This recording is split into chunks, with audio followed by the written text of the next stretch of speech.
Good morning ma'am. Good morning, good morning, good morning. अभी सारे students आए नहीं है, अभी केवल 17-18 है, लेकिन ठीक है, बाकी लोग भी कनेक्ट कर लेंगे।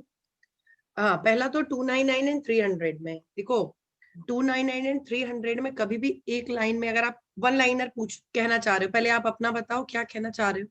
मैम मैं एक्चुअली मुझसे एक इंटरव्यू में क्वेश्चन पूछा था कि 299 और 300 में डिफरेंस एक लाइन में बताओ क्या होना चाहिए।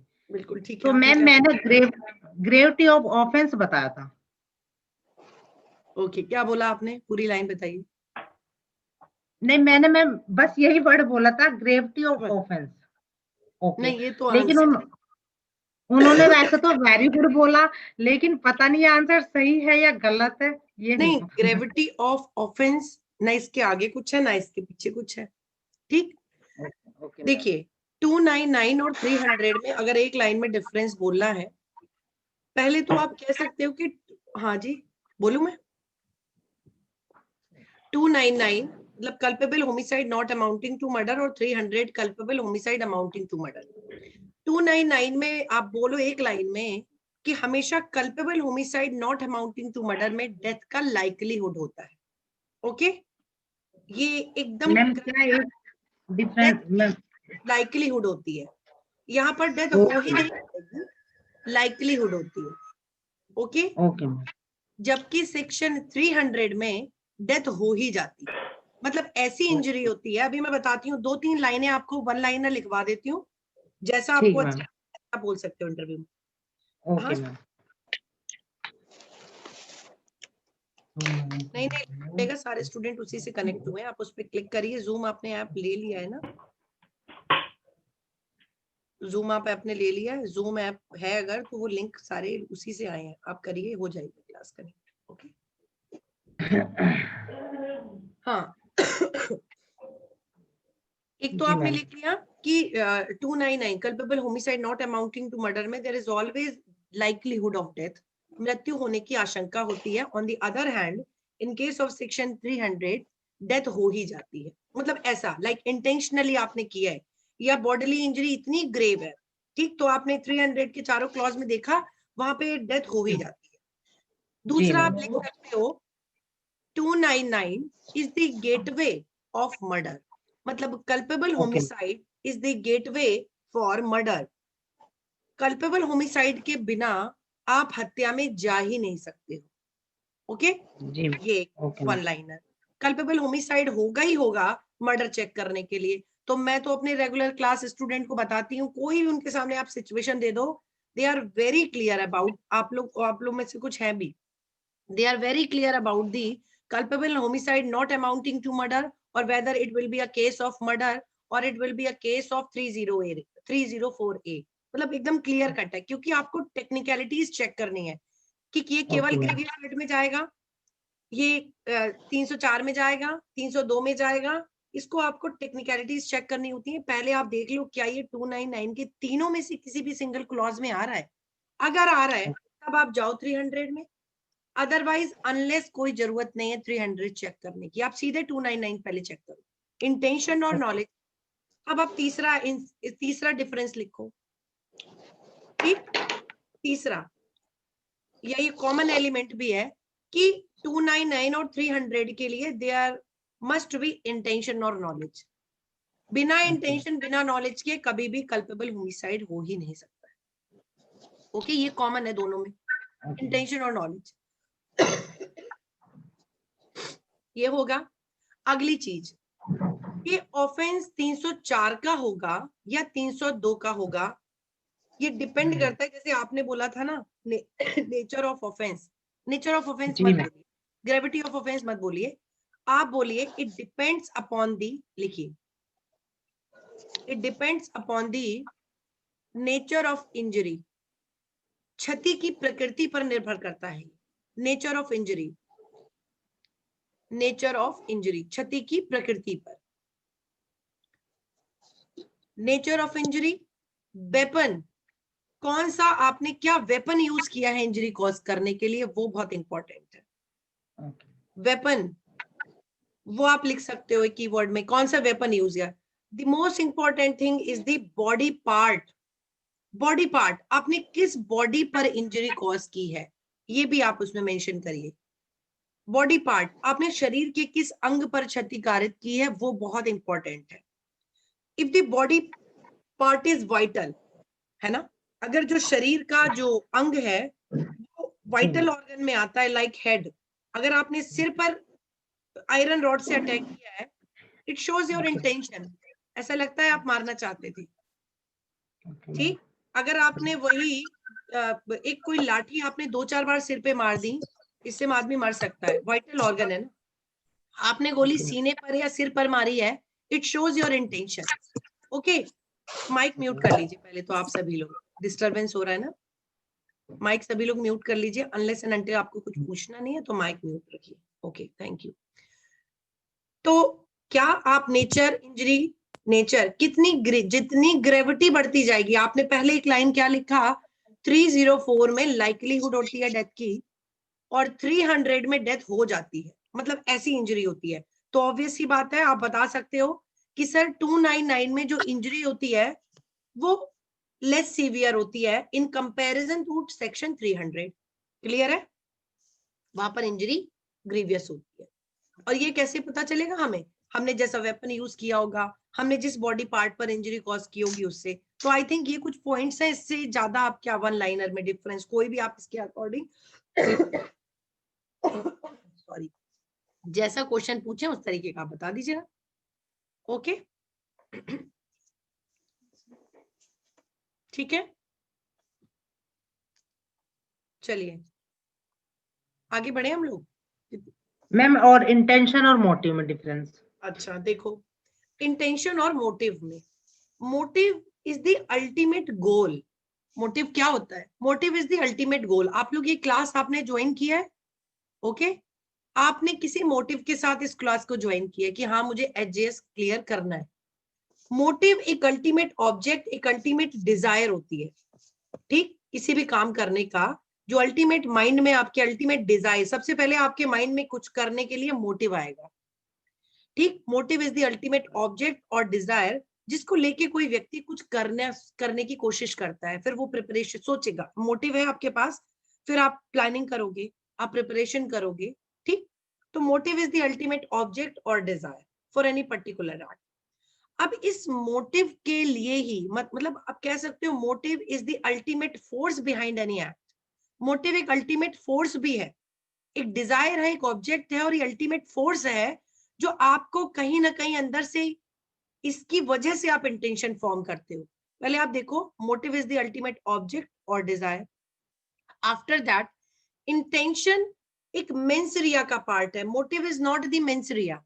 आपको डिफरेंस समझना है, motive is the ultimate object और desire for any particular act. On the other hand intention is the gravest form of the mens rea. Intention आपके माइंड में, ये आपका एक मेंसरिया का काम करता है आईपीसी में।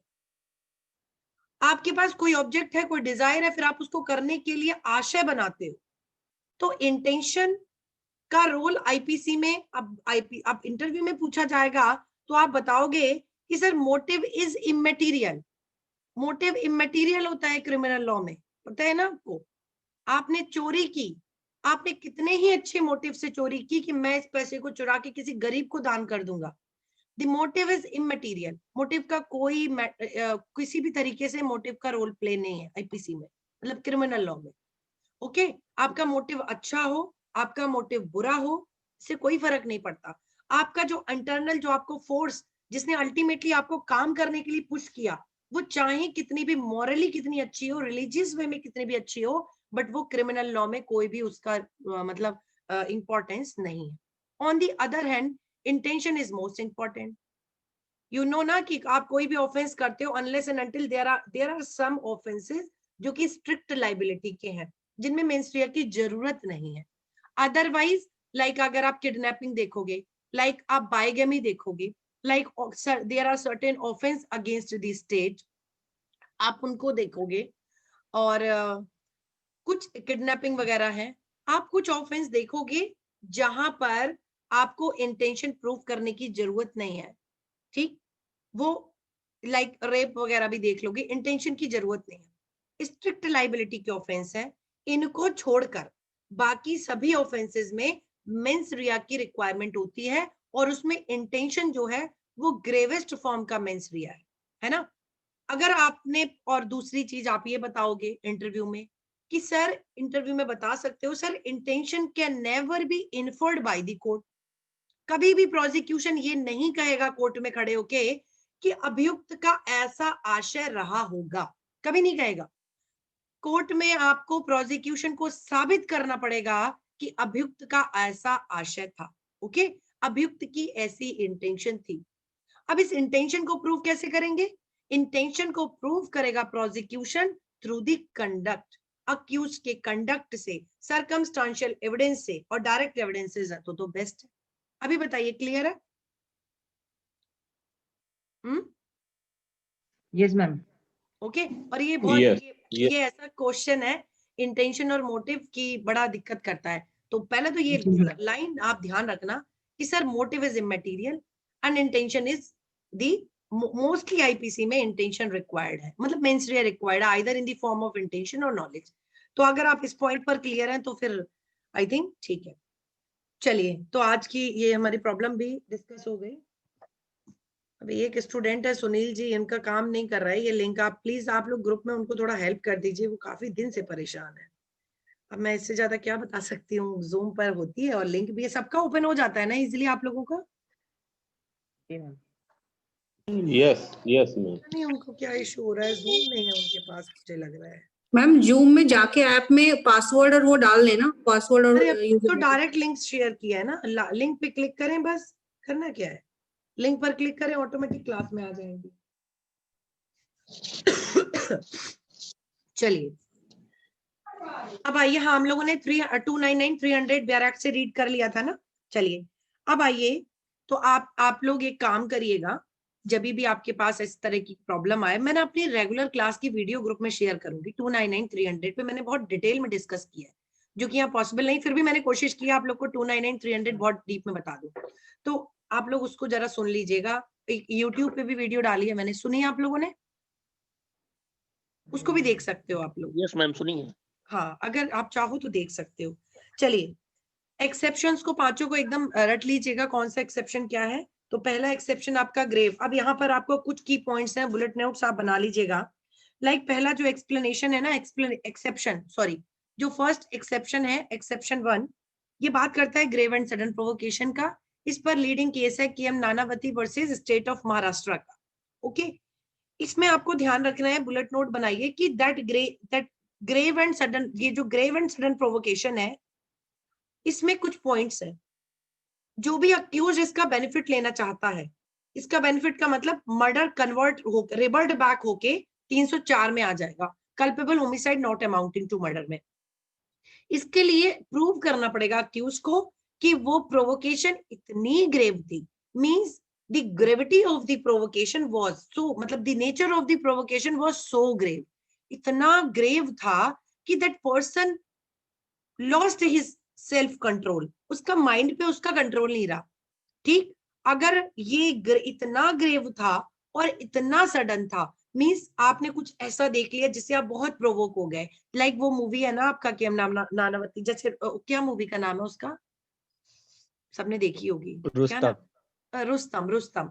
लेकिन वो केस आप लोग कंफ्यूज नहीं होइएगा, वो मूवी में अलग दिखाया है, एक्चुअल फैक्ट अलग है। मूवी में तो दिखा दिया वो एक्विट हो गए, बट ऐसा नहीं था, उनको एक्विटल हुआ नहीं था, because that provocation was not grave. अगर आप उस मूवी को देख के प्रोवोकेशन चलोगे तो एकदम उल्टा पुल्टा कर लोगे। प्रोवोकेशन सडन होनी चाहिए, मींस आपने इंस्टेंटली कुछ देखा और देखते ही आप इतने गुस्से में आ गए कि आपका माइंड से आपका कंट्रोल छूट गया। मतलब नॉर्मली कोई भी रैशनल, कोई भी प्रूडेंट मैन उसको देखकर अपना आपा खो देता, और उस गुस्से में आपने किसी को मार दिया ना, फिर आपको मिलेगा ग्रेव एंड सडन प्रोवोकेशन का बेनिफिट। उसमें उल्टा है, उसमें तो पूरा प्री प्लान्ड करके जाता है। ठीक है, तो उनको ग्रेव एंड सडन प्रोवोकेशन का बेनिफिट दिया नहीं गया था, मूवी में दिया था, रियलिटी में नहीं दिया था। तो इसको आप लोग ध्यान रखना, ग्रेव एंड सडन होना चाहिए। उसके बाद इतना ग्रेव हो कि वो अपना कंट्रोल खो दें। और इसके 6 एक्सेप्शन जो हैं, फर्दर इसके कुछ प्रोविजो हैं एक्सेप्शन 1 के, फर्दर जो प्रोविजो है उसको ध्यान रखिएगा। आपने वो प्रोवोकेशन खुद का क्रिएट किया गया ना हो बेनिफिट लेने के लिए, आपने ऐसा माहौल क्रिएट कर लिया कि मैं इसका बेनिफिट ले लूंगा, ऐसा ना हो। दूसरा है that provocation is not given by anything done in obedience to law. ठीक, अब पता चला कोई पब्लिक सर्वेंट गया कुछ अपना काम कर रहा है, ओके, कोई पब्लिक सर्वेंट है, ये कह रहा है that the provocation is not given by anything done in obedience to law और by public servant in the lawful exercise. अब मान लीजिए पब्लिक सर्वेंट है, मान लो वो अरेस्ट कर रहे हैं या वो अपना कोई काम कर रहे हैं और आप हुए उससे प्रोवोक। ट्रैफिक पुलिस, आपने देखा रोड में डाइवर्जन है, ट्रैफिक पुलिस ने कहा नहीं भाई आपको इधर नहीं जाना, राइट टर्न ले लीजिए, आपने कहा ऐसे कैसे ले लीजिए, मेरा इंटरव्यू, मुझे लेट हो रहा है, हो गए प्रोवोक, उनके मार दी गोली। ऐसा नहीं कर सकते, ये ग्रेव एंड सडन प्रोवोकेशन में नहीं आएगा अगर पब्लिक सर्वेंट अपना कोई काम कर रहा है। तीसरा आप लोग देख लीजिएगा, ये आपको याद ही करना है basically, that the provocation is not given by anything done in the lawful exercise of the right of private defense।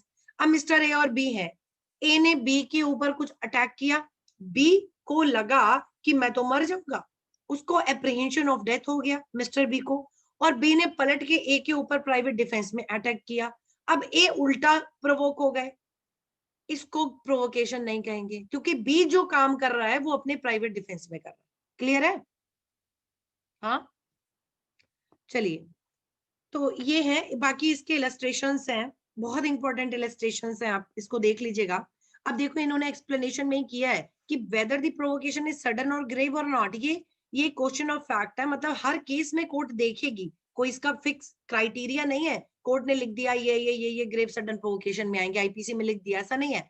Court individually her matter को एग्जामिन करेगी और देखेगी कि क्या ये ग्रेव एंड सडन प्रोवोकेशन है या नहीं, तो obviously it is a question of fact.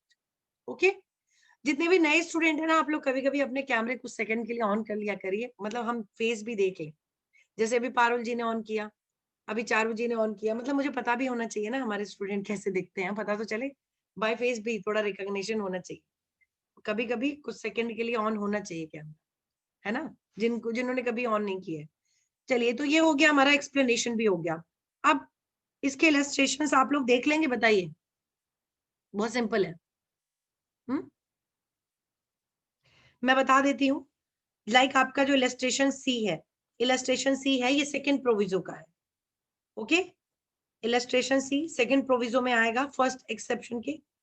Illustration D भी सेकंड प्रोविजो में आएगा एक्सेप्शन 1 के, बता दे रही हूँ कौन सा किस पॉइंट पे है। जो इलस्ट्रेशन ई है, इलस्ट्रेशन ये प्राइवेट डिफेंस का मैटर है, तो थर्ड एक्सेप्शन 1 के थर्ड प्रोविजो में आएगा, तो इनको देख लीजिएगा क्योंकि इतना टाइम नहीं है, वरना आईपीसी में ही लगेगा काफी टाइम, लेकिन कॉन्सेप्ट आपको बता दिया, आप लोग समझ जाएंगे।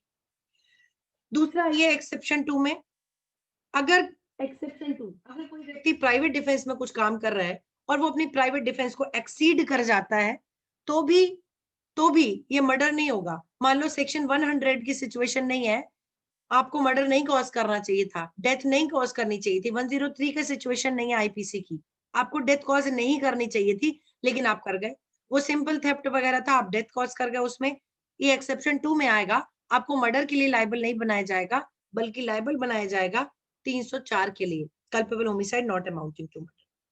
तीसरा है, अगर कोई पब्लिक सर्वेंट गुड फेथ में, इसमें अंडरलाइन करिएगा, गुड फेथ इसमें कीवर्ड है, गुड फेथ में, और एक्सेप्शन 2 में भी गुड फेथ है, आपने जानबूझ कर ना अपनी पावर को एक्सीड कर दिया हो, एक्सेप्शन 2 में भी गुड फेथ में काम हुआ हो, एक्सेप्शन 3 में भी कोई पब्लिक सर्वेंट गुड फेथ में अपनी पब्लिक ड्यूटी को डिस्चार्ज कर रहा है, लेकिन वो गलती से, है ना, मतलब जानबूझ के नहीं किया, प्रॉपर उसने प्रॉपर केयर कॉशन लिया था, बट स्टिल वो अपनी पावर को एक्सीड कर गया, एक्सेप्शन 3 लगेगा। मान लीजिए आप किसी ऐसे क्रिमिनल को पकड़ने के लिए आपने पूरी, आप है आईपीसी में कि आप इतना रीजनेबल फोर्स यूज करेंगे जितना रिक्वायर्ड है उसके एस्केप को रोकने के लिए। अब वो क्रिमिनल ऐसा था, इतना मतलब डेंजरस है सोसाइटी के लिए कि उनको प्रिवेंट करना था उनके एस्केप को, मतलब वो भाग ना सके, और पुलिस वाले ने उसके पैर को टारगेट करके गोली चलाया, अक्यूज बैठ गया उसी मोमेंट, अक्यूज उसी मोमेंट बैठ गया, गोली लग गई उनके सर में, हालांकि उसने पूरे गुड फेथ में काम किया था, लेकिन डेथ तो हो गई।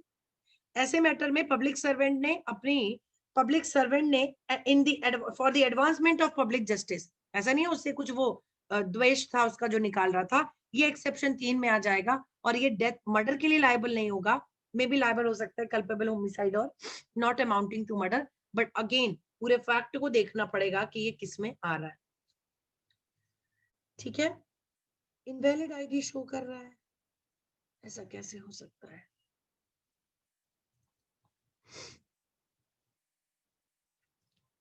एक बार लिंक दोबारा शेयर करिए तो आप लोग, एक बार अगेन लिंक शेयर कर दीजिए ग्रुप में।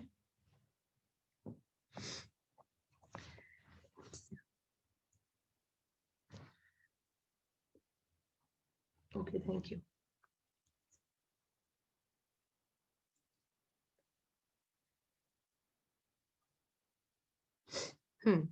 अब आइए एक्सेप्शन 4 पर। कभी कभी अचानक से सडन फाइट हो गई, मैंने उस दिन एक इलस्ट्रेशन बताया था ना, अचानक से होनी चाहिए फाइट, जो है वो सडन होनी चाहिए, प्री प्लान्ड नहीं होनी चाहिए पहले से। सडन फाइट हो गई, अ सडन फाइट में विदाउट एनी प्रायर प्लानिंग, बिना किसी प्लानिंग के सडन फाइट में in the heat of passion, इतनी गुस्सा हो गई, है ना। मैंने आपको एक इलस्ट्रेशन दिया था ना, बस स्टैंड पे उसने फ्रूट्स वाले का चाकू ले लिया, उसने नारियल वाले का ले लिया, अचानक सडन फाइट हुई, in the heat of passion अगर किसी की डेथ हो गई, एक्सेप्शन 4 का बेनिफिट मिल जाएगा और वो व्यक्ति मर्डर के लिए लायबल नहीं होगा, बल्कि किसके लिए लायबल होगा। अच्छा सुनील जी, आप हो गए फाइनली कनेक्ट। ओके ओके, ठीक है ठीक है। ये मर्डर के लिए लायबल नहीं होगा, बल्कि culpable homicide not amounting to murder. Sunil ji, क्या प्रॉब्लम आ रही थी आपके नेटवर्क में? लिंक पहले वाले में कनेक्ट नहीं हो रहा था? अभी आप इनका माइक ही आप म्यूट है, बिना अनम्यूट किए ही अभी बोल भी नहीं पाएंगे। अगर आप अपना जो लेफ्ट साइड में माइक है ना, इसको एक क्लिक करिए, तो जो आप बोल रहे हैं मेरे पास आपकी आवाज आएगी, अदरवाइज नहीं आएगी। माइक है ना, उसको टच करिए। नहीं हो पा रहा है, चलिए कोई नहीं। आइए अब एक्सेप्शन 4 का आप ध्यान रखिएगा। एक्सेप्शन 4 का, एक्सेप्शन 5 में ये थोड़ा सा अच्छा है, इसमें कंफ्यूज नहीं होना, ठीक। It is immaterial in such case which party offers the sorry exception 5। Exception 5 कहता है कि अगर जिस व्यक्ति की डेथ हुई है, उस व्यक्ति ने खुद ही अपनी कंसेंट दी थी मरने के लिए और वो मर गया, तो आप मर्डर के लिए लायबल नहीं होंगे, बल्कि 304 के लिए लायबल होंगे, culpable homicide not amounting to murder. Clear है? अब आप सोच रहे होगे मैम ऐसा कहाँ होता है, प्लीज इसको 87, 88 और 89 आईपीसी से बिल्कुल गलती से कनेक्ट मत करिएगा, कई बार कंफ्यूज हो जाते हैं आप लोग, ऐसा मत करिएगा। 87, 88 और 89 जो आईपीसी का है जनरल एक्सेप्शन में, वहां कोई मरने की कंसेंट नहीं देता है, वहां सिचुएशन ऐसी होती है कि किसी की डेथ हो जाती है, उसने बेनिफिट के लिए, या 87 में कुछ ऐसा अम्यूजमेंट का काम है ना, कुछ ऐसे काम के लिए उसने अपनी कंसेंट दे दी है, खेल वगैरह के लिए, ठीक, तब आपको बेनिफिट मिलेगा। ऑन दी अदर हैंड 30, ये जो एक्सेप्शन 5 है, इसमें खुद कंसेंट दी होती है। लाइक मैं आपको एक एग्जांपल दे दूं, आप लोग क्लियर हो जाएंगे अगर कोई कंफ्यूजन होगा तो। देखिए कई बार हस्बैंड वाइफ दोनों प्रिपरेशन कर रहे हैं, मैंने आपको 2 दिन पहले ये एग्जांपल दिया था, हस्बैंड वाइफ दोनों ही प्रिपरेशन कर रहे हैं कॉम्पिटेटिव एग्जाम की, आप हस्बैंड वाइफ दोनों ही एचएएस की प्रिपरेशन कर रहे हैं, हर बार इंटरव्यू दे रहे हैं, बट सिलेक्शन नहीं हो रहा है, मतलब अचानक से प्रैक्टिस भी बहुत ज्यादा नहीं चली, मतलब बहुत परेशान हो गए, या मे बी आपका कोई और पर्सनल रीजन हो सकता है, हस्बैंड वाइफ बहुत परेशान है, बहुत कर्जा है, एग्जाम नहीं निकल रहा है, और इस प्रेशर में हस्बैंड कहते हैं अपनी वाइफ से कि मैं अब सर्वाइव नहीं कर सकता, इस जिंदगी से अच्छा है कि मैं मर जाऊं। वाइफ कहती है कि हाँ भाई मैं भी मर जाऊंगी, मैं क्या करूंगी तुम्हारे बिना, और हस्बैंड लेके आता है पॉइजन, वाइफ खाना बनाती है, डालती है, और दोनों लोग उस पॉइजन को लेने के लिए तैयार होते हैं। हस्बैंड पहले वाइफ को खिला देता है वो खाना, ठीक, उसके बाद खुद खाने ही जा रहा होता है, या खा लेता है, लेकिन समय पे कोई आ जाता है उनको बचा लेता है, मतलब हस्बैंड बच गया, वाइफ मर गई। देखो अगर दोनों पॉइजन खा के चले गए, then both are beyond the reach, वो तो दूसरे वर्ड में चले गए, अब तो उनको पनिशमेंट हो नहीं सकता। अगर इनमें से कोई एक भी बच गया, क्योंकि दोनों ने कंसेंट दी थी, अगर कोई एक बच गया तो उसके ऊपर क्या चार्ज लगेगा बताइए, 302 या 304? 304। 304 304 का चार्ज लगेगा, और जो हस्बैंड जी बच गए उनके ऊपर एक चार्ज और कौन सा लगेगा? अबेटमेंट। अबेटमेंट, और चलिए हम सुसाइड में जा, सुसाइड मैम सुसाइड का सुसाइड। अबेटमेंट वहां पे क्यों लगेगा? अबेटमेंट क्यों लगेगा? अबेटमेंट नहीं लगेगा, सुसाइड का लगेगा मैम। सुसाइड का लगेगा, ओके, अटेम्प्ट टू सुसाइड का लगेगा। 309। 309। तो ये आपका हो गया, पूरे सारे एक्सेप्शंस हो गए। चलिए अब आइए 301। 301 बहुत इंपॉर्टेंट है, आपके मेंस के लिए बड़ा इंपॉर्टेंट है, और एक मैंने कल ही मेंस में देखा, अभी एचजीएस के 2018 में ही एक मेंस में क्वेश्चन आया था, हमने रेगुलर क्लास में भी डिस्कस भी किया था। उसमें एक चार्ज आया था, what is the difference between 304A and 302। Okay, तो रेगुलर क्लास वालों को पता होगा, बहुत डिटेल में डिस्कस किया था, अभी हम इसमें भी कर लेंगे, हालांकि वो मेंस पॉइंट ऑफ व्यू से है, बट फिर भी देख लेते हैं, क्या पता कैसे भी प्रॉब्लम बेस्ड क्वेश्चन आ जाए। तो पहले तो आइए 301 पर, culpable homicide by causing death other than the person whose death was intended. इसको इंपॉर्टेंट कर लीजिए, it is most important for PT at the same time mains and interview, ये तीनों के लिए बहुत इंपॉर्टेंट है। देखो क्या होता है, कई बार ना कोई राम है, वो श्याम को मारना चाहते हैं, ओके, गोली लग गई, उनके बगल कोई और खड़े थे, उनके बगल कोई राजू खड़े थे, उनको गोली लग गई। ये उनकी बात करता है कि जिसको आपने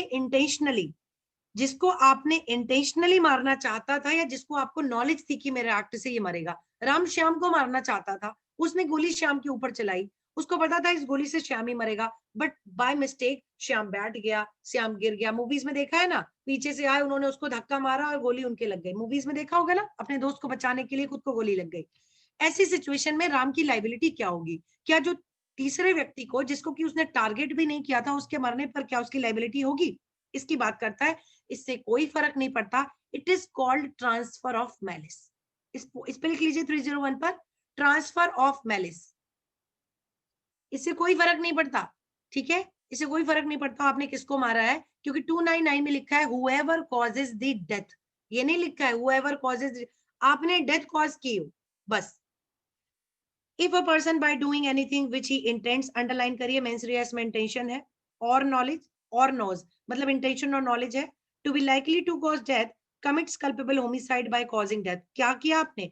कल्पेबल होमिसाइड किया by causing death of any person whose death he neither intends or knows, जिसकी डेथ ना वो करना चाहता था ना उसको जानकारी थी। himself to be likely to cause, culpable homicide committed by the offender is of the description of which it would have been if had caused the death। देखो आराम से समझना, इसमें कंफ्यूज नहीं होना कि यहाँ तो कल्पेबल होमिसाइड लिखा है, मैम तो मर्डर बता रही है। मर्डर तो तभी होगा ना जब कल्पेबल होमिसाइड हो जाए, क्यों? मर्डर तो बिना कल्पेबल होमिसाइड के होता नहीं है। तो यहाँ पर लिखा आइदर डिस्क्रिप्शन मींस, अगर राम श्याम को मारा, तो अगर श्याम को मारता तो आप देखना राम के ऊपर 304 लगता या 302 लगता। अगर श्याम को मारने पर राम 304 के लिए लायबल होता, तो जो राजू की डेथ हो गई ना, उसके लिए भी 304 के लिए ही राम की लायबिलिटी होती। अगर राम ने विद इंटेंशन मारा, कोई भी एक्सेप्शन फॉल नहीं कर रहा है, इसका मतलब राम के ऊपर 302 का चार्ज लगता श्याम को मारने पर, लेकिन गलती से या ये गोली राजू को लग गई, मरा राजू, आपको बस इतना समझना, मार रहा था श्याम को, मर गया राजू। अगर श्याम के मरने पर 302 लगता, तो राजू के मरने पर भी राम के ऊपर 302 ही लगेगा। बताइए, क्लियर है सबको? It is called transfer of malice. इसको बस इतना समझना, जो इनिशियल मेंसरिया राम के माइंड में थी, जो राम एक्चुअली करता श्याम को मारकर, राम बस एग्जाम हॉल में ये चेक करना, अगर वही पर्सन मरा होता जिसको इंटेंशन और नॉलेज के साथ आपने मारा था, तो क्या लाइबिलिटी होती? सेम लाइबिलिटी किसी और के मारने पर भी होती। ओके, पनिशमेंट वगैरह कोई मतलब नहीं है। 302, 303 इसको हटाइए। अब आइए 304 पर। 304 में ध्यान रखिएगा, दो तरीके का पनिशमेंट है culpable homicide not amounting to murder में। ओके, दो तरीके के हैं। अगर आपने विद इंटेंशन, अगर आप किसी को विद इंटेंशन मारना चाह रहे थे, ओके, विद इंटेंशन मारना चाह रहे थे और आपने मार भी दिया, लेकिन वो मैटर किसी एक्सेप्शन में फॉल कर गया और इसकी वजह से वो बन गया culpable homicide not amounting to murder, ये बना 304 का पहला पार्ट। समझ में आया? इसमें पनिशमेंट थोड़ा ज्यादा है, में एक्सटेंड 10 ईयर है, इसमें 10 ईयर है पनिशमेंट, ध्यान रखना। इम्प्रिजनमेंट ऑफ आइदर, इसमें पनिशमेंट फॉर लाइफ भी हो सकता है, लाइफ इम्प्रिजनमेंट भी हो सकता है, और either description for a term which में एक्सटेंड टू 10 ईयर। दो तरीके के पनिशमेंट इसमें बता दिए हैं। ये तभी होगा जब कोई किसी को इंटेंशनली मार रहा था और एक्सेप्शन में मैटर आ गया। दूसरा है नॉलेज वाला, आपने ये 299 का थर्ड पार्ट, आपने विद नॉलेज कोई ऐसा एक्ट किया जिसमें कोई किसी की मौत हो सकती थी, मौत हो गई और किसी एक्सेप्शन में फॉल कर गया, या तो 299 में ही बना रहा, जो मैंने आपको बताया था 299 और 300 का। मतलब अगर वो culpable homicide not amounting to murder with intention का मैटर है तो पहले पार्ट में पनिशमेंट ज्यादा है, क्योंकि इंटेंशन ग्रेवेस्ट फॉर्म की मेंसरिया है। जब भी काम विद इंटेंशन होता है तो पनिशमेंट ज्यादा मिलता है। सेकेंड पार्ट में आपने विद नॉलेज किया है डेथ, तो आपको पनिशमेंट थोड़ा कम है, फॉर अ टर्म विच में extend to 10 year with fine और बोथ। ठीक है, तो ध्यान रखना पनिशमेंट सेक्शन को थोड़ा पीटी में इंटेंशन के साथ पनिशमेंट ज्यादा है और नॉलेज के साथ पनिशमेंट कम है। 304 में दो तरीके की पनिशमेंट। अब आइए 304 ए, ये बड़ा इंपॉर्टेंट है। 304 ए, माइक म्यूट कर लीजिए Anu ji. Causing death by negligence 304 ए, इसमें बड़ा कंफ्यूजन होता है। देखिए, whoever causes death by and whoever causes the death of any person by doing any rash or negligent act not amounting to culpable homicide, इसको underline करिए। 304 ए केवल और केवल तभी लगता है जब वो डेथ कल्पेबल होमिसाइड में आती ही ना। पहली चीज ध्यान रखना, अगर आपने प्रॉब्लम कोई कितनी भी बड़ी प्रॉब्लम आए, आपको लगा ये विद इंटेंशन मारा है, with intention bodily injury cause की है, ठीक, विद नॉलेज आपने ऐसा एक्ट किया जिससे डेथ हो सकती थी, अगर वो कल्पेबल होमिसाइड के 299 के तीनों में से किसी भी एक पार्ट में आ गया तो वो कभी भी 304 ए नहीं होगा, पता है ना।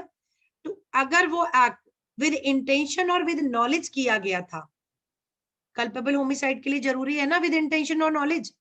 अगर आपने कोई काम किया जो आपने इंटेंशनली या नॉलेज के साथ किया और डेथ हो गई, वो कभी भी 304 ए का मैटर कभी भी होगा ही नहीं। ये आप लिख लीजिए बुलेट नोट में, अगर विद इंटेंशन विद नॉलेज है 304 ए सोचना ही नहीं है। ओके, वो 299 का मैटर होगा, 304 ए का नहीं होगा। अब बात आई, क्योंकि यहां पर लिखा है बाय एनी रैश और नेग्लिजेंट एक्ट, मींस ना तो आपकी इंटेंशन थी मारने की, ना आपको नॉलेज थी आपके काम से मर जाएगा, वो एक्ट आपका रैश और नेग्लिजेंट था। रैश मतलब इतना उतावलेपन में आप काम कर रहे हो, आपको फर्क ही नहीं पड़ता, आप बाइक चला रहे हो ऐसे जिग जैग, गिरेंगे गिरेंगे, मरेंगे मरेंगे, देखा जाएगा, कोई आ जाएगा गाड़ी के आगे, आ जाएगा, देखा जाएगा। ओके, छत पे खड़े होके सामने की तरफ फायरिंग कर रहे हैं, शादी हो रही है, शादी बारात में ड्रिंक कर लिया, गोली चला रहे हैं, मरेगा, देखा जाएगा। ये क्या है, आपका एक्ट इतना रैश और नेग्लिजेंट है। लेकिन हाँ, आपकी ना तो इंटेंशन है मारने की, ना तो नॉलेज है, लेकिन ऑन दी अदर हैंड आपका एक्ट रैश और नेग्लिजेंट जरूर है। ओके, रैश और नेग्लिजेंट जरूर है, आपको फर्क ही नहीं पड़ता। अब आइए, तो अगर कोई ऐसे रैश और नेग्लिजेंट एक्ट से किसी की डेथ कॉज कर दे तो उस पर चार्ज लगेगा 304 ए का, शैल be punished with imprisonment of either description. ये आपके एचजीएस के मेंस में आया था, कल ही मैं पेपर देख रही थी। तो मेंस के लिए तो मैंने इसको, हमारे रेगुलर स्टूडेंट आपको बता भी सकते हैं, मैंने बहुत डिटेल में डिस्कस किया है, बट फिर वही बात है कि क्रैश कोर्स है और उतना डिटेल में हो नहीं पाएगा, तो हम अभी पीटी फोकस कर रहे हैं। पीटी में आपको कैसे क्वेश्चन आएगा आप देखना। 304 ए लगता तभी है जब किसी की डेथ ना तो इंटेंशन से की गई हो, ना नॉलेज से की गई हो। दूसरी चीज, उसमें रैश और नेग्लिजेंट एलिमेंट होना बड़ा जरूरी है। अब 304 ए के साथ में आपको क्या देखना है, ड्राइविंग के केसेस में इसमें चार्ज फ्रेम हो जाते हैं 279। अभी मैं इसको बताती हूँ, एक केस सेक्शन यहीं पे नोट करिए 304 ए के साथ। अगर ये रैश ड्राइविंग का केस है तो कौन कौन से चार्ज इसके साथ में लग सकते हैं, 279, 239, ओ सॉरी 279, 237, 238, 279, 237, 238। 279 पता है आपको, बेरक निकालिए जरा, 279 निकालिए आईपीसी का। ये अच्छा प्रोविजन है, आईपी बेरक पीटी में भी आ जाता है, आप लोगों को ये पूछ लिया जाता है 279। देखो 279, अगर कोई भी व्यक्ति अगर, हाँ क्या, उतावलेपन से चोट कारित की जाती है तो चोट नहीं कारित की जाती है 279 में, चोट कारित करना जरूरी ही नहीं है। 279 एक स्ट्रिक्ट लाइबिलिटी का है। जिस मोमेंट कोई भी व्यक्ति पब्लिक प्लेस पर रैश और नेग्लिजेंट ड्राइविंग करता है, जिस ड्राइविंग से किसी को चोट हो सकती है, करना जरूरी नहीं है, आप ये कह दो कि ड्राइविंग ऐसी थी, 279 का ऑफेंस उसने इमीडिएटली कर दिया। बड़ा अच्छा प्रोविजन है। गलियों में आप देखते हो ना ऐसे ऐसे ऐसे गाड़ियां चलाते हैं, उनको आप तुरंत रोक लीजिए। वो कहते हैं कि आप आपकी प्रॉपर्टी है क्या? हम तो पब्लिक प्लेस पे चला रहे हैं। आप बोलिए पब्लिक प्लेस पे चला रहे हैं ना, इसीलिए आपको रोक रहे हैं। अपने घर में चलाते तो नहीं रोकते, क्योंकि 279 केवल पब्लिक प्लेस पर ही लगता है। ओके, गलियों में, रोड पर इस तरीके से चलाते हैं उनको आप रोक सकते हैं। देखिए, whoever drives any vehicle और राइड्स, इसमें ध्यान रखिएगा, अगर कोई घुड़सवारी भी बड़ी तेज स्पीड में करता है ना, वो भी आ जाएगा 279 में। राइड्स लिखा है, किसी जानवर पर बैठकर उसको हाँकता है, इसमें घोड़ा कोई भी एनिमल आ जाएगा जो कि आप रैशली कर रहे हो, जिससे लोगों को खतरा है। ऑन एनी पब्लिक वे होना चाहिए, इन मैनर सो रैश और negligent as to endanger human life और to be likely to cause hurt. देखिए क्या लिखा है, to be likely to cause hurt लिखा है, ये नहीं लिखा है कॉज इज डेथ, ये लिखा है लाइकली टू कॉज हर्ट, मतलब हर्ट हो सकती है। और injury to any person shall be punished with imprisonment of either description for a term which may extend to 6 months। Okay, समझ गए आप लोग? तो बस इसमें करे ऐसे कि लोगों की जिंदगी को खतरा हो सकता है, तो ऐसे आप गाड़ी चलाओगे, बच्चे हैं गलियों में खेलते हैं, कोई भी गली में से निकल सकता है। ओके, तो 279 लग जाएगा। आप ऐसे घुड़सवारी कर रहे हो कि घोड़ा इतनी तेज दौड़ रहा है कि बियॉन्ड कंट्रोल है, आपसे कंट्रोल नहीं हो रहा है, 279 आप कर रहे हैं। क्लियर है? अब आइए, तो जिस मोमेंट को ऐसा कर रहा है 279 लग गया। अच्छा, 279 ध्यान रखिएगा नॉन बेलेबल ऑफेंस है, ये कॉग्निजेबल भी है और नॉन बेलेबल भी है।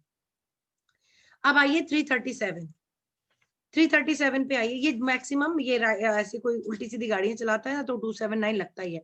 अब आइए 337 में क्या होता है, आपने गाड़ी चलाई, मैं आपको सारी सिचुएशन यहीं पे बता देती हूँ गाड़ियों की मोटर व्हीकल की क्या होती है। आप ऐसे ऐसे गाड़ी चलाए, 279 किया, आप जिग जैग गाड़ी चला रहे हो, घोड़ा चला रहे हो, और उससे क्या हुआ, किसी को थोड़ी भी इंजरी कॉज हो गई, थोड़ा भी हर्ट कॉज हो गया, आपने ऑफेंस कर दिया 337 का। निकालिए आईपीसी 337, इसमें साफ साफ लिखा है causing hurt by act endangering life और पर्सनल सेफ्टी ऑफ अदर्स। आपने जरा भी हर्ट कॉज कर दी, आपके ऊपर 279 तो लगेगा ही लगेगा, साथ में 337 लग जाएगा। 337 भी कॉग्निजेबल ऑफेंस है, लेकिन ये बेलेबल है। 337 कंपाउंडेबल भी है, कंपाउंडेबल जानते हैं ना, सलाह हो सकती है, सुलह आपस में पार्टीज में हो सकती है, आउट ऑफ राजीनामा योग्य। हाँ, तो ये whoever causes hurt to any person causes hurt, इसको अंडरलाइन करिए। तो बस अगर हर्ट हो गई 337 लग जाएगा। अब आइए 338, whoever, इसमें लिखा है causing grievous hurt by act। अब आप zigzag गाड़ी चलाए, 279 कर दिया, गाड़ी चलाए और थोड़ा सा हर्ट कर दिया, 337 लग गया। अब आपने उसी में किसी को ग्रीवियस हर्ट कर दिया, लग गया 338। यू नो ना difference between hurt and grievous hurt? Hurt को डिफाइन करा है 319 में और ग्रीवियस हर्ट को डिफाइन करा है 320 में, यही है ना? 320 में हर्ट में बॉडीली पेन, डिसीज, इंजरी ये आती हैं, डिसीज और इन्फॉर्मिटी।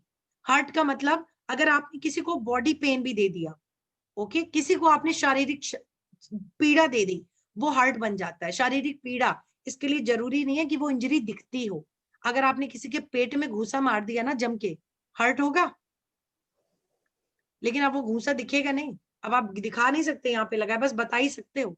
किसी ने किसी के बाल खींच दिए पकड़ के, कैसे बताओगे किस जगह बाल खींचे? पता चलेगा? अनलेस एंड अनटिल इकट्ठे नहीं निकल गए तो आप नहीं दिखा सकते। इसीलिए ध्यान रखना, हर्ट के लिए विजिबल हर्ट होना जरूरी नहीं है।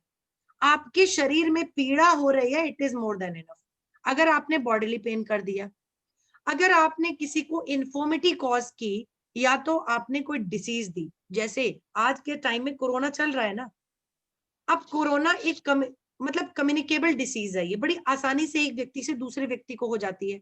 अगर कोई कोरोना पॉजिटिव हो गया और जानबूझकर वो दूसरे को अपना झूठा खाना खिला दे कि चलो तुम्हें मारना चाहता था बड़े दिनों से, ये अच्छा है, पता भी नहीं चलेगा मैंने मार दिया, ठीक, तुम्हें डायबिटीज है पहले से, ब्लड प्रेशर है, किडनी विडनी तुम्हारी काम कर नहीं रही है पहले से, मुझे कोरोना हुआ है, मैं तो बढ़िया हूँ एकदम 30-32 साल, मैं तुम्हें खिला देता हूँ झूठा खाना। लगातार डेली जाके उसके घर में उसको बताते नहीं हो, खूब खाना खिलाते हो उसको ताकि वो मर जाए। आप क्या कर रहे हो? आप हर्ट कॉज कर रहे हो, क्योंकि आप उसको डिसीज दे रहे हो। समझ रहे हैं? आपने अगर उसको डिसीज दे दी, आपने हर्ट किया। अगला है इसी में, मैं आपको 319 भी आपका इसी साथ हो गया, 319 भी इसी हाथ हो गया आपका, ठीक है, आप लिख लेना इसको, दोबारा नहीं, अब 319 नहीं बताऊंगी, वहां पे यहीं बता दिया मैंने। उसके बाद इन्फॉर्मिटी। इन्फॉर्मिटी का मतलब होता है हमारे बॉडी पार्ट, हमारे जो बॉडी ऑर्गन है, हमारे हर बॉडी ऑर्गन का अपना एक फंक्शन है। अगर आपने कुछ भी ऐसा किया कि सामने वाले का जो बॉडी ऑर्गन का जो काम है, बॉडी पार्ट का जो काम है वो अपना काम ना कर पाए, ठीक, वो इनकेपेबल हो जाए, एक इनएबिलिटी आ जाए कि अब वो बॉडी ऑर्गन वो काम नहीं कर सकता जिसके लिए वो ऑर्गन बना है, आपने हार्ट कॉज किया। क्लियर है? ये 319 हो गया। तो अगर आपने हार्ट किया 337, अब आए ग्रीवियस हार्ट। ग्रीवियस हार्ट आप 320 आईपीसी साथ साथ लिख लो। ग्रीवियस हार्ट पीटी में पूछा जाता है, इसमें 8 क्लॉज हैं। कुछ हार्ट को ग्रीवियस हार्ट में, कुछ हार्ट को ग्रीवियस हार्ट बताया गया है, 8 क्लॉजेस हैं, 320 आप देख सकते हो। कुछ एक हार्ट ग्रीवियस हार्ट बन जाएंगी, लेकिन तभी बनेंगी जब वो 8 क्लॉजेस में से किसी में आती हो। इसमें भी जो मोस्ट इंपॉर्टेंट क्लॉज है वो 8th नंबर का है, ठीक, जिसमें मतलब एक बहुत बड़ा स्कोप है, कोई भी हार्ट ग्रीवियस हार्ट में आ जाएगी। जैसे पहला, जैसे आप 320 में देखोगे इमैस्कुलेशन, अगर प्राइवेशन ऑफ आइदर साइड, अगर कोई भी व्यक्ति ऐसी हार्ट कॉज करता है जिससे कि किसी व्यक्ति का पुरुषत्व का हरण होता है तो वो ग्रीवियस हार्ट होगा। कोई व्यक्ति कुछ ऐसा काम करता है जिससे किसी व्यक्ति की एक आंख या दोनों आंखों की रोशनी चली जाए, आपने इतनी तेज मारा, एसिड डाल दिया, कुछ भी ऐसा डाला जिसकी आंख की रोशनी चली गई, ग्रीवियस हार्ट। आपने कुछ भी ऐसा किया जिससे उसके कान की सुनने की क्षमता खत्म हो गई, अब आपने एक्सीडेंट किया, कुछ ऐसा हुआ वो अब बहरा हो गया एक कान से, 338 लग जाएगा। आपने आपके एक्ट से सामने वाले का ज्वाइंट फ्रैक्चर हो गया, ओके, डिसलोकेट हो गई बोन या फ्रैक्चर हो गया, क्या कर दिया, ग्रीवियस हार्ट कर दिया। आपने कुछ ऐसा एक्ट किया जो सब लड़ाई झगड़ों में इस्तेमाल होते हैं, डिसफिगर हो गया उसका फेस, उसकी नाक कट गई, होंठ कट गया, कान कट गया, आंख निकल के बाहर हो गई, इतना पोर्शन ही कट गया, सिर आधा इधर से हो गया, वो जुड़ेगा नहीं। तो बड़ी सारी कुछ ऐसा डिसफिगर, जो फेस का एक मतलब प्राकृतिक रूप से ईश्वर ने जो आपको बनाया है, वो अगर डिसफिगर हो गया, आपने क्या कर दिया, ग्रीवियस हार्ट कर दिया। ओके, तो इस तरीके की चीजें हैं। एक हो गया कि बिल्कुल ही आपकी बोन है खत्म हो गई, कट गया बिल्कुल, अब लगा ही नहीं, अब वो एकदम ही पिस गया। कभी कभी देखते हैं ना आप, ऐसा एक्सीडेंट होता है वो हड्डी रही नहीं गई आपकी, खत्म, पैर बिल्कुल कट ही गया, ये भी ग्रीवियस हार्ट में आएगा। अगला मोस्ट इंपॉर्टेंट है 8th क्लॉज, इसमें ही सारी प्रॉब्लम आती है 8th क्लॉज, क्योंकि ऊपर वाले तो लिखे हुए हैं, आप देख लोगे, जैसे किसी का जबड़ा भी निकल गया, दांत टूट के बाहर आ गया, ग्रीवियस हार्ट, जबड़ा बाहर हो गया, ग्रीवियस हार्ट, हड्डी टूट के अलग हो गई, यहाँ की हड्डी वहां पहुंच गई, ये सब ग्रीवियस हार्ट है। 8th क्लॉज काफी इंपॉर्टेंट है। 8th क्लॉज कहता है अगर किसी ने किसी को ऐसी चोट दी है, ऐसी चोट दी है जिससे कि वो व्यक्ति कम से कम 20 दिन तक बिस्तर पे रहे, बॉडीली पेन, इसको अंडरलाइन करना, बॉडीली पेन, मैक्सिमम स्टूडेंट को लगता है 20 दिन तक अगर कोई अपना नॉर्मल काम ना कर पाए, है ना, तो वो ग्रीवियस हार्ट है। इसको ध्यान रखना, या तो वो 20 दिन तक अपना काम ना कर पाए, या वो व्यक्ति 20 दिन तक पीड़ा में रहे। आपने ऐसी चोट दी, उसको इतने स्टिचेस लगे हैं, है ना, गला कट गया, पेट कट गया, कहीं भी, मतलब ऐसी चोट जिससे वो बेचारा 20 दिन तक इतना दर्द में है शारीरिक, और वो अपने कोई काम भी नहीं कर पा रहा है डेली रूटीन के, आपने क्या किया है, ग्रीवियस हार्ट किया। ओके, सबको क्लियर है, हार्ट और ग्रीवियस हार्ट क्लियर हो गया? तो हम क्या कह रहे हैं, अगर आपने गाड़ी चलाई रैशली और नेग्लिजेंटली, 279, गाड़ी चलाने पर किसी को थोड़ा हर्ट हो गया, हर्ट 319 वाला, आपने 337 का ऑफेंस किया। आपने गाड़ी चलाई, हर्ट हुआ, साथ में ग्रीवियस हर्ट हुआ है, मतलब ग्रीवियस हर्ट हुआ तो हर्ट तो हो ही गया, उसको ग्रीवियस हर्ट हुआ, हाथ पैर टूट गया, जबड़ा निकल गया, 20 दिन तक बेचारा बिस्तर पे ही पड़ा है, आपने 338 का ऑफेंस किया। द मोमेंट आपकी रैश और नेग्लिजेंट ड्राइविंग से कोई मर गया, किसी की डेथ हो गई, अब आप बताओ क्या कर दिया आपने, क्या किया, 304 ए किया। क्लियर है, सारे पॉइंट क्लियर है? अगर डेथ हो गई 304 ए किया, केवल हर्ट हुआ 337 किया, ग्रीवियस हर्ट किया 338 किया, इन सबके साथ 279 तो लगेगा ही लगेगा।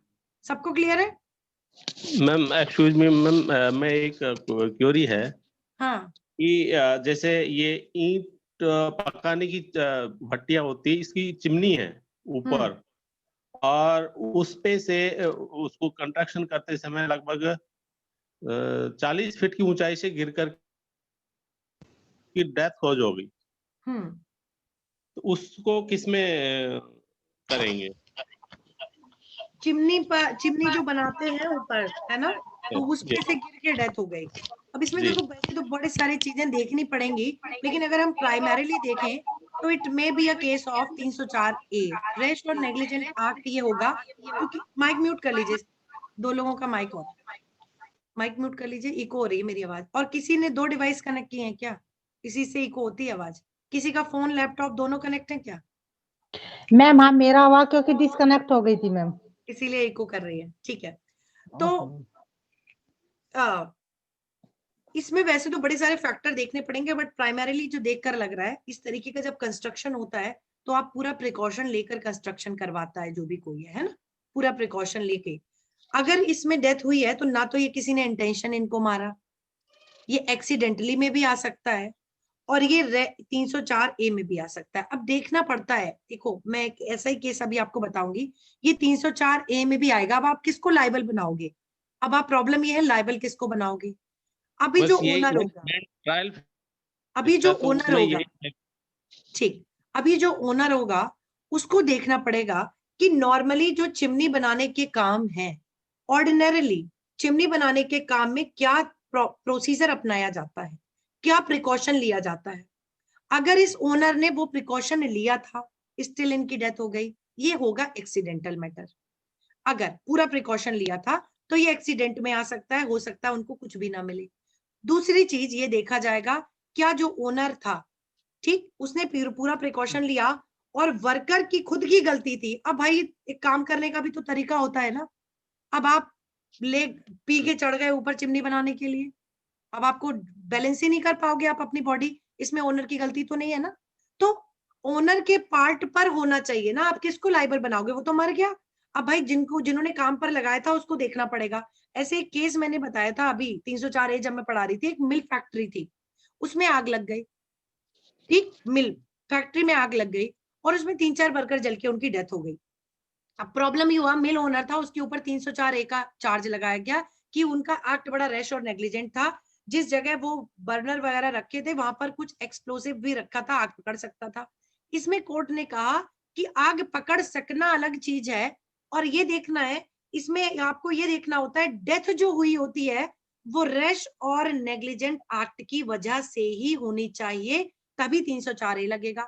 अब अगर प्रोसिक्यूशन ये साबित कर दे कि चिमनी से जो गिरने से डेथ हुई वो मिल ओनर के रैश और नेग्लिजेंट एक्ट की वजह से हुई, if there is a direct link between rash और negligent act and the death, आप समझ रहे हो, प्रोसिक्यूशन एक कड़ी पूरी कर दे, the moment prosecution proves it, owner liable हो जाएगा 304A के लिए। अगर प्रोसिक्यूशन नहीं कर पाया तो आपको पता है जो बेनिफिट ऑफ डाउट होगा वो उनको मिलेगा, ओनर को, और वो छूट जाएगी। क्लियर है? मैडम इसमें एक्चुअल में ओनर चिमनी का जो कंस्ट्रक्शन करवाना, ओनर को भी पनिशमेंट मिला, और जो वर्कर्स थे 3 वर्कर, एक्चुअल में इसकी अपील कर रखी है मैंने। तो अब उन्होंने उसमें नेग्लिजेंट पाया होगा, उनका एक्ट नेग्लिजेंट रहा होगा, इसीलिए लाइबल किया होगा, मैं बता रही ओनर हूँ। को भी और वर्कर दोनों को ही तो पनिश दोनों किया है, नेग्लिजेंट अपील होंगे, है उसकी सेशन में। तो दोनों नेग्लिजेंट होंगे। अब आप अगर साबित कर लो नेग्लिजेंट नहीं थे, वो वर्कर ही अपने पार्ट पर नेग्लिजेंट था, तो आपको रिलीफ मिलेगा। अदरवाइज अगर कोर्ट ने देखा है कि दोनों नेग्लिजेंट थे तो दोनों को लाइबल बनाएगी। हमेशा डायरेक्ट लिंक देखिए। ओके, आगे बढ़े जी। नेक्स्ट आइए 304B। हाँ, तो उसमें मैंने बताया, अब आप देख लो 304A में जो ड्राइवर वगैरह से एक्सीडेंट हो जाते हैं ना, जरूरी नहीं है हमेशा ड्राइवर को 304A आप लगा दोगे। कई बार ड्राइवर पूरी केयर कॉशन के साथ काम कर रहा है फिर भी एक्सीडेंट हो जाता है, 304A में लाइबल नहीं बनाओगे आप, डायरेक्ट लिंक देखिएगा हमेशा। 304B dowry death, most important provision. Dowry death interview के लिए भी, गर्ल्स के लिए बड़ा इंपॉर्टेंट प्रोविजन है। डाउरी डेथ का प्रोविजन पहले नहीं था, इनिशियली इसको अमेंडमेंट के थ्रू ऐड किया गया, इंसर्ट किया गया 1986 में इंडियन पीनल कोड में। Okay, just to prevent the menace of dowry death. Dowry death, dowry cruelty जैसे ऑफेंसेस बहुत ज्यादा बढ़ रहे थे, उनको डील करने के लिए 304B बनाया गया। ओके, अब 304B इसलिए बनाया गया क्योंकि डेथ के लिए तो पहले से पनिशमेंट था हमारे पास, 302 भी था, 304 भी था, सब कुछ था, फिर भी हमने 304B बनाया क्योंकि ये स्ट्रिक्ट लाइबिलिटी का ऑफेंस है। इसमें प्रोसिक्यूशन को साबित नहीं करना पड़ता है पति और रिश्तेदारों ने मारा, प्रूफ दो, कुछ नहीं प्रूफ करना। 304B इतना बढ़िया सेक्शन है जहां पर प्रोसिक्यूशन को साबित ही नहीं करना, लड़की के माँ बाप को कोई डर नहीं है। the moment they proves that कि the woman was subjected to cruelty, जिस क्षण वो ये साबित कर दें कि उस महिला के साथ क्रूएलिटी होती थी, डाउरी क्रूएलिटी, आप लिख रहे हो ना ये पॉइंट सारे, ये तो आपको इंटरव्यू में भी बहुत काम करेंगे, मेंस के साथ साथ, ओके, पीटी के साथ साथ। जिस क्षण आप साबित कर देंगे कि महिला के साथ डाउरी क्रूएलिटी होती थी, उसी मोमेंट अगर वो महिला 7 साल के अंदर मर गई है, डाउरी क्रूएलिटी की प्रेजम्पशन 113 बी एविडेंस में बन जाएगी। पहले बुलेट नोट देखिए, पहले तो 304 बी लिखो, 1986 में ऐड किया गया पीटी के लिए, ओके। दूसरा लिखिए, ये स्ट्रिक्ट लाइबिलिटी का ऑफेंस है, ठीक है, स्ट्रिक्ट लाइबिलिटी का है। इसमें प्रोसिक्यूशन को डायरेक्ट एविडेंस देने की जरूरत नहीं होती है कि पति या रिश्तेदारों ने लड़की को मारा, बिल्कुल भी एविडेंस देने की जरूरत नहीं।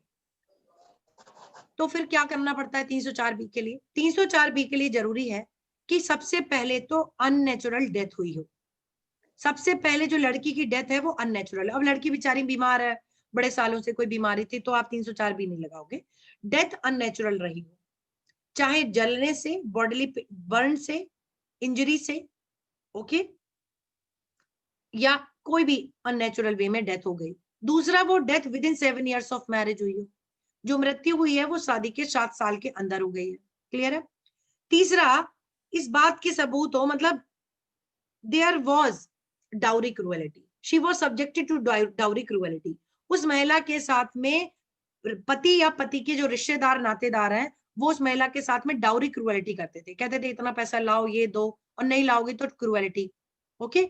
अब क्रूएलिटी में यही लिख लो, क्रूएलिटी का मतलब वही होगा जो उधर आईपीसी में 498 ए में होगा, 498 ए, मतलब मेंटल क्रूएलिटी और फिजिकल क्रूएलिटी। पति बात नहीं करता है, घर वाले बात ही नहीं करते हैं, ये भी क्रूएलिटी है।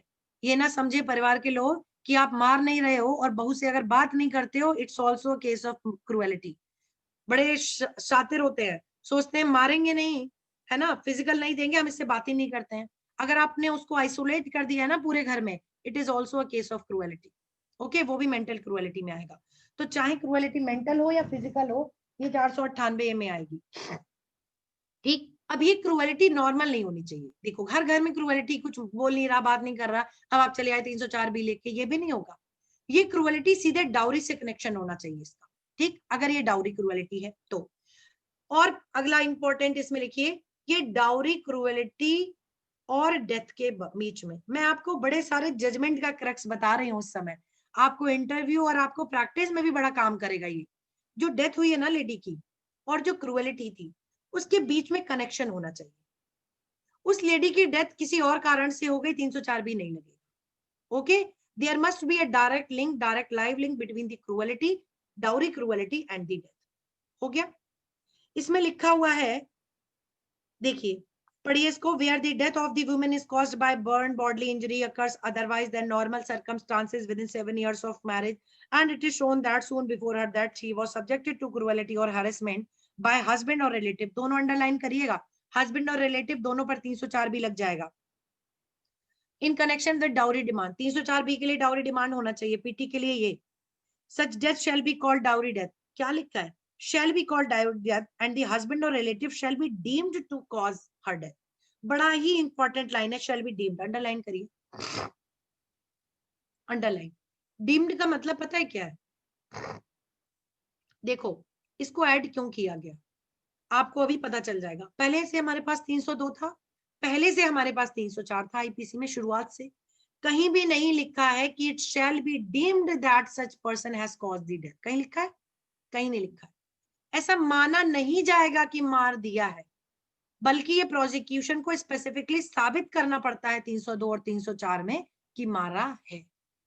जबकि 304 बी में कोर्ट डीम्ड कर लेगी, मतलब it shall be deemed, court मान लेगी, बहुत बड़ी बात है, मान लेगी, आपको साबित ही नहीं करना है। आप बस क्रूएलिटी साबित कर दो, डाउरी क्रूएलिटी साबित कर दो, अननेचुरल डेथ साबित कर दो, 7 साल में डेथ हुई है ये साबित कर दो, बाकी तो कोर्ट मान ही लेगी। फिर तो इनको भगवान भी नहीं बचा सकते बाकी कोर्ट मान लेगी और इनको कम से कम 7 साल की सजा हो ही जानी है, ठीक है।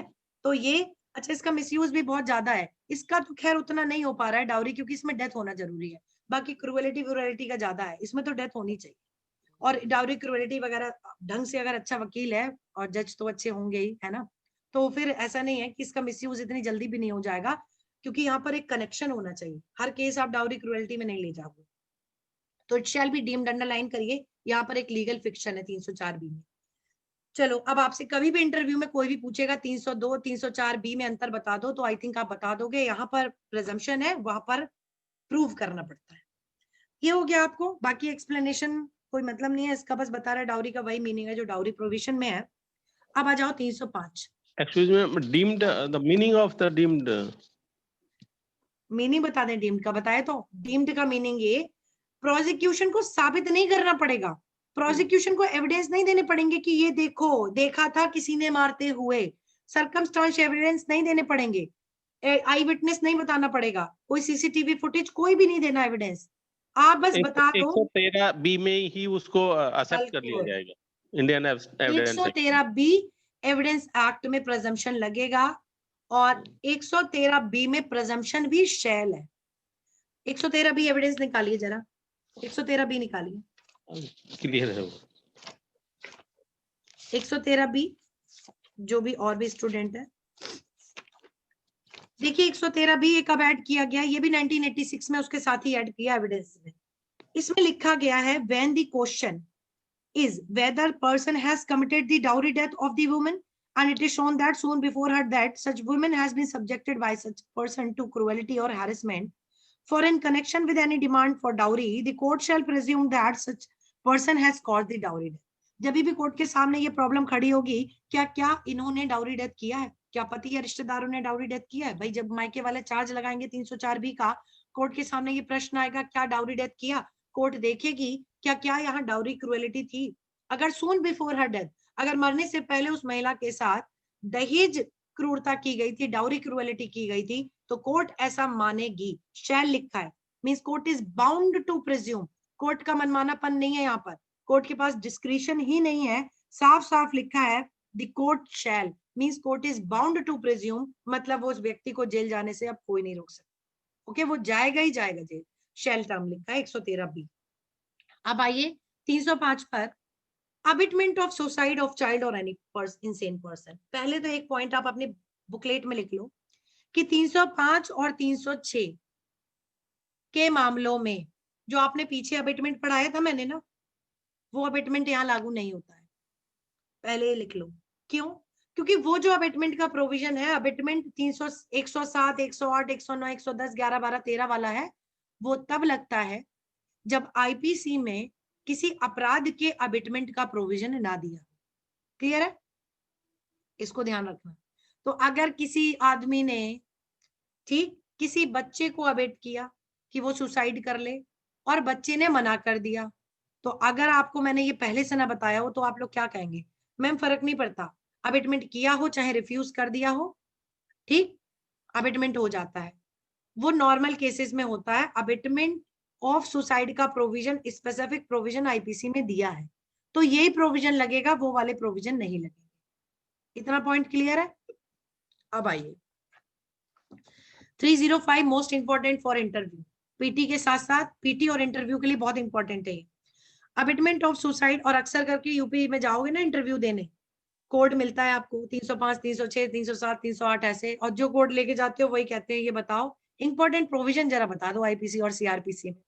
घुसते ही आपने कहा मैं आई कम इन सर, वो कहेंगे यस प्लीज बैठिए, यही नहीं पूछेंगे कहाँ से आए हो, कभी कभी तो कह देंगे सीधे, इतना प्रेशर हो जाता है माइंड पे, तो ध्यान रखना है इसको। 305, if any person under 18 years of age, इसको अंडरलाइन करिए पीटी के लिए, 305 तभी लगेगा जब व्यक्ति की उम्र 18 से कम हो।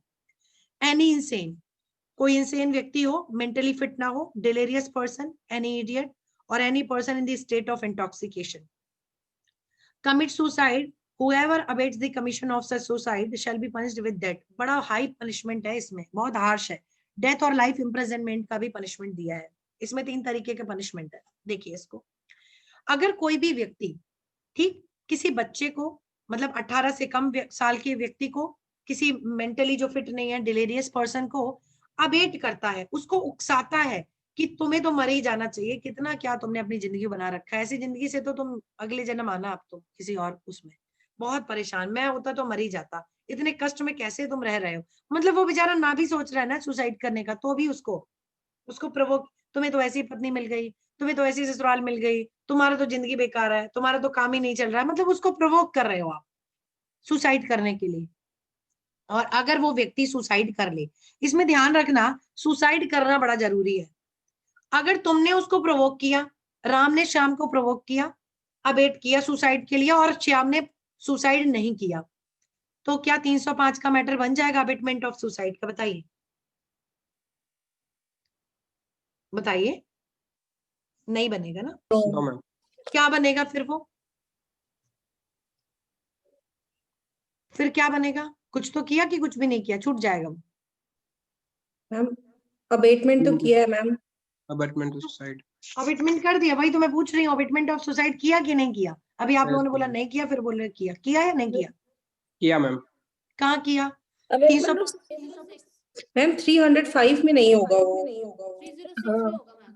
306 में होगा। क्यों? No ma'am. इतनी आवाज इको कर रही है कि मेरी आवाज आ रही है। आप सपना जी माइक म्यूट करिए। अब मैं बोलूं, ठीक। देखिए 305 में कुछ लोग कह रहे हैं अबेटमेंट होगा, कुछ कह रहे हैं अबेटमेंट। अबेटमेंट सुसाइड नहीं होगा। क्यों? उसने सुसाइड किया ही नहीं। इसमें साफ साफ लिखा है कमिट्स सुसाइड। कमिट्स, इसको अंडरलाइन करिए। सुसाइड करना जरूरी है, उसने तो किया ही नहीं। सुसाइड करना जरूरी है, उसने किया ही नहीं, इसलिए मैंने पहले ही बता दिया पीछे वाले अबेटमेंट में मत जाना। वहां पर चाहे कर लो या ना कर लो, कर दे व्यक्ति चाहे रिफ्यूज कर दे तो लगता है, और मैक्सिमम लोग यही गलती करते हैं। तो कमिट करना जरूरी है, सामने वाले ने तो किया ही नहीं। तो अब बताओ, अब किया उसने अबेटमेंट? अब बताइए, अब क्लियर है? नहीं किया, अबेटमेंट नहीं किया। इसका मतलब अब क्या किया? अटेम्प्ट किया, अबेटमेंट का अटेम्प्ट किया। क्या किया? अगर वो कर चुका होता तो आपको 305 में पनिशमेंट मिलता, चार्ज फ्रेम होगा। इसने किया नहीं है तो आपने अटेम्प्ट किया है, ओके, और अटेम्प्ट किया है तो 511 लगेगा आईपीसी का, क्योंकि अबेटमेंट का अटेम्प्ट आईपीसी में पनिशेबल नहीं है। तो ध्यान रखना, ऐसी सिचुएशन में 511 की सिचुएशन लगेगी आईपीसी की, ओके। चलिए अब 511 लगेगा, यहाँ पर यहीं पे लिख लीजिएगा, अटेम्प्ट टू अबेटमेंट होगा अगर सुसाइड नहीं किया, और कर लिया तो अबेटमेंट होगा। अच्छा ये बताओ, यहाँ पर लाइफ इम्प्रिजनमेंट लिखा है, ठीक, और अटेम्प्ट, अगर आपने अबेटमेंट कर लिया तो लाइफ इम्प्रिजनमेंट आपको मिल सकता है। अब आपने अटेम्प्ट किया 511 का, तो आपको कितना मिलेगा? यहीं पर लिख लो जहां पर आप पीटी का पॉइंट बना रहे हो, 10 years मैम। Very good. 511 के साथ लिख लो आईपीसी का सेक्शन 57, फ्रैक्शन लगेगा लाइफ इम्प्रिजनमेंट का, और फ्रैक्शन होता है लाइफ इम्प्रिजनमेंट का मतलब होता है ऐसे मामलों में 20 साल, और 20 साल का हो जाएगा 10। इसको मैंने एक दिन अभी बताया था पीछे। अब आइए 306, अबेटमेंट ऑफ सुसाइड। देखो अगर वो 18 से कम का नहीं है, पागल इंसेन नहीं है, तो लगेगा 306, और अगर वो पागल है 18 से कम का है तो लगेगा 305। अब देखिए, if any person commits suicide, whoever abates the commission of such suicide shall be punished with imprisonment of either description। यहाँ भी कमीशन जरूरी है। राम ने श्याम को अबेट किया और उसने सुसाइड कर लिया, आप लगाओगे उसके ऊपर 306 का मामला, ठीक। उसने सुसाइड नहीं किया, आप लगाओगे अटेम्प्ट का 511 के साथ उसको पनिश करोगे, ठीक है। अगर वो पागल वागल बच्चा है तो 305 लगाओगे। अब देखो जरा ध्यान से सुनना मेरी बात। राम ने एक महिला को अबेट किया, सुनिए मेरी बात, एक महिला जो कि 32 साल की है उनको अबेट किया सुसाइड के लिए, और उस महिला ने सुसाइड कर ली। बताइए राम के ऊपर क्या चार्ज लगेगा? 306, ओके। राम ने एक महिला को अबेट किया, ठीक, अबेट किया, वो बड़ा उसको परेशान करता था, मेंटली बहुत टॉर्चर करता था, अपने पापा से कहो 10 लाख रुपए दें, 10 लाख रुपए दें, ऐसा कहता था। वो महिला परेशान हो गई, उस महिला ने परेशान होकर सुसाइड कर लिया। डाउरी डेथ नहीं आएगा मैम, डाउरी डेथ। हाँ, डाउरी डेथ अभी तो मैंने सारे फैक्ट भी नहीं बोले थे। अभी अगर ये उसने 10 साल बाद डाउरी किया, डेथ के लिए तो 7 ईयर 10 साल, चाहिए, अच्छा, 7 ईयर तो बताया हाँ, नहीं मैम। ऐसे पूरा फैक्ट हमेशा पढ़िएगा पीटी में हो या इंटरव्यू में सुनिएगा। अभी तो मैंने पूरा बोला ही नहीं था। अभी मैं इसमें 10 साल लगा देती तो 306 ही लगता, और साथ में 498 ए का चार्ज लग जाता क्रूअल्टी का, ओके। अगर 7 साल है तो फिर वेरी गुड, 304 भी लगेगा। चलिए ये भी हो गया, 306 भी, उसका अटेम्प्ट भी बता दिया, हमेशा 511 के साथ। अब आओ 307, बहुत सिंपल है, ये तो अटेम्प्ट टू मर्डर का है, ओके, इसमें तो कोई प्रॉब्लम ही नहीं है। आप ये देखोगे, अगर आपने मार दिया होता तो क्या लगता, अगर ए ने बी के ऊपर गोली चलाई, वो मर जाता तो आपको 302 लगता ना, और अगर सिंपल हार्ट कॉज हो गई, बच गया, बिल्कुल ही मिस हो गई फायर आपका, ठीक है, तो 307 लगता है अटेम्प्ट टू मर्डर। इसमें कोई प्रॉब्लम तो नहीं है किसी को? हाँ 307। चलो इसमें ज्यादा पीटी में क्वेश्चन भी नहीं आते। अब आओ 308 मोस्ट इंपॉर्टेंट है, इसमें गलतियां होती है। 308 मोस्ट इंपॉर्टेंट लगाइएगा, पीटी चाहे इंटरव्यू। ए ने, मेरी बात सुनिए, ए और बी में अचानक झगड़ा हो गया, ए और बी में सडन फाइट हो गई। इस सडन फाइट में ए ने बी को मार दिया जान से। अगर ए ने बी को जान से मार डाला, बताइए ए के ऊपर क्या चार्ज लगेगा? सडन फाइट में कल्पेबल होमिसाइड। चार्ज बताओ, सेक्शन नंबर 304। 304, वेरी गुड, ठीक है। अच्छा ये बताओ, ये सब रेगुलर स्टूडेंट वाले बता रहे हो आप लोग, चलो 304 लगेगा। अब ये बताओ, अभी इसने मारने की कोशिश की बी को सडन फाइट में, और बी बच गया, ओके, बी बच गया। अब बताओ एक के ऊपर क्या, राम के ऊपर क्या चार्ज लगेगा? 308। 308, very good, 308। Attempt to culpable homicide. इसमें ही प्रॉब्लम होती है, लोग सुनते ही कहते हैं अटेम्प्ट टू मर्डर। ध्यान रखना, आप ये देखना, आप हमेशा पीटी में चेक करना, कितनी भी बड़ी प्रॉब्लम आपके सामने आ जाए, ये देखना अगर ये मर जाता, ऐसे चेक करना, ये मर जाता तो हम क्या 302 लगाते कि 304 लगाते? मर जाता 302 लगाते, तो अटेम्प्ट के लिए 307 लगाओगे, ओके।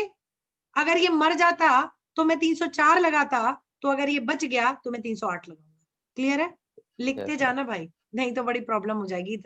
इतनी जल्दी आईपीसी, ये सब तो बड़े लंबे टॉपिक होते हैं, लेकिन इतनी जल्दी कर रहे हैं, लेकिन मैं पूरी कोशिश कर रही हूँ आपको कॉन्सेप्ट के साथ बताती चलूं। 309 अटेम्प्ट टू कमिट सुसाइड। अच्छा ये बताइए, कोई एक कुएं से कूद, अटेम्प्ट टू कमिट सुसाइड में आप पनिशमेंट कब करते हो? जब वो सुसाइड कर ले, या सुसाइड करने की प्रिपरेशन कर रहा था, या करने की कोशिश की और वो बच गया? बच जाता है तो बच जाता है, मर जाएगा तो ऑब्वियसली आप कर नहीं सकते, ठीक है। तो इसमें कमिट सुसाइड होना जरूरी नहीं है, जबकि 305 और 306 में कमिटल होना जरूरी है सुसाइड का। 309 में कमिटल होना जरूरी नहीं है, आपने एक्ट किया हो वही मोर देन इनफ है। 309 के साथ केसेस आते हैं आपके एग्जाम में। एक तो पी रथी नाम का केस आएगा, पी रथी नाम का केस, और दूसरा केस ज्ञान कौर। नहीं, मारुति दुवल का केस। पीरथी नाम एंड मारुति दुवल का केस, इसमें कहा गया था राइट टू लाइफ में राइट टू डाई शामिल है। ये दो केस पूछे जाते हैं। जीने के अधिकार में मृत्यु का अधिकार भी शामिल है। पीरथी नाम का केस है आपका, और एक मारुति दुवल का केस है। इन दोनों ही केस में कहा था जीने के अधिकार में मरने का अधिकार शामिल है। तो मतलब अगर कोई मरने का प्रयास करता है तो आप उसको पनिश ना करें, ओके। इसके बाद केस आया Gyan Kaur versus State of Punjab. Gyan Kaur versus State of Punjab में जो पीरथी नाम का जजमेंट था, इसको ओवर रूल कर दिया। ज्ञान Kaur versus State of Punjab में पीरथी नाम के मैटर को ओवर रूल किया, और इस केस में कहा कि भाई राइट टू लाइफ में राइट टू डाई शामिल नहीं है, ठीक। और कहा कि पीरथी नाम के केस में एक्चुअली कोर्ट ने आर्टिकल 19 का रैशनल दिया था। इन्होंने कहा आर्टिकल 19 में जब freedom of speech and expression में वाक की स्वतंत्रता में मौन का अधिकार है, जब right to speech and expression में राइट टू रिमेन साइलेंस है, तो राइट टू लाइफ में राइट टू डाई भी होना चाहिए। कोर्ट ने कहा नहीं, दोनों एकदम अलग चीजें हैं, और ये जो पीरथी नाम का जजमेंट है ये गलत है, और ज्ञान कौर ने इसको पलट दिया। लिख लिया आपने? ये केस आते हैं पीछे। इसके बाद एक और प्रॉब्लम आई, आप लोगों ने सुना होगा मर्सी किलिंग, इंडोनेशिया। ये प्रॉब्लम आई अरुणा शान बेग के मैटर में। इसको भी लिख लीजिए, अरुणा शान बेग वर्सेस रामचंद्रन का मैटर है ये। अरुणा शान बेग, अरुणा शान बेग के मैटर में कहा गया, इंडिया में ध्यान रखना, एक देखो इथुनेशिया को कहते हैं मर्सी किलिंग। एक होती है एक्टिव इथुनेशिया और एक होती है पैसिव इथुनेशिया। एक्टिव इथुनेशिया का मतलब होता है आपने इंजेक्ट करके, कुछ दवा खिला के, अपनी तरफ से कुछ करके किसी को मारा हो। ऑब्वियसली उनकी जिंदगी ऐसी है, बड़े परेशान है, ना बोल पाते हैं, एकदम कोमा में है, केवल मेडिकल बिल ही बन रहा है, वो भी बड़े परेशान है अपनी जिंदगी से।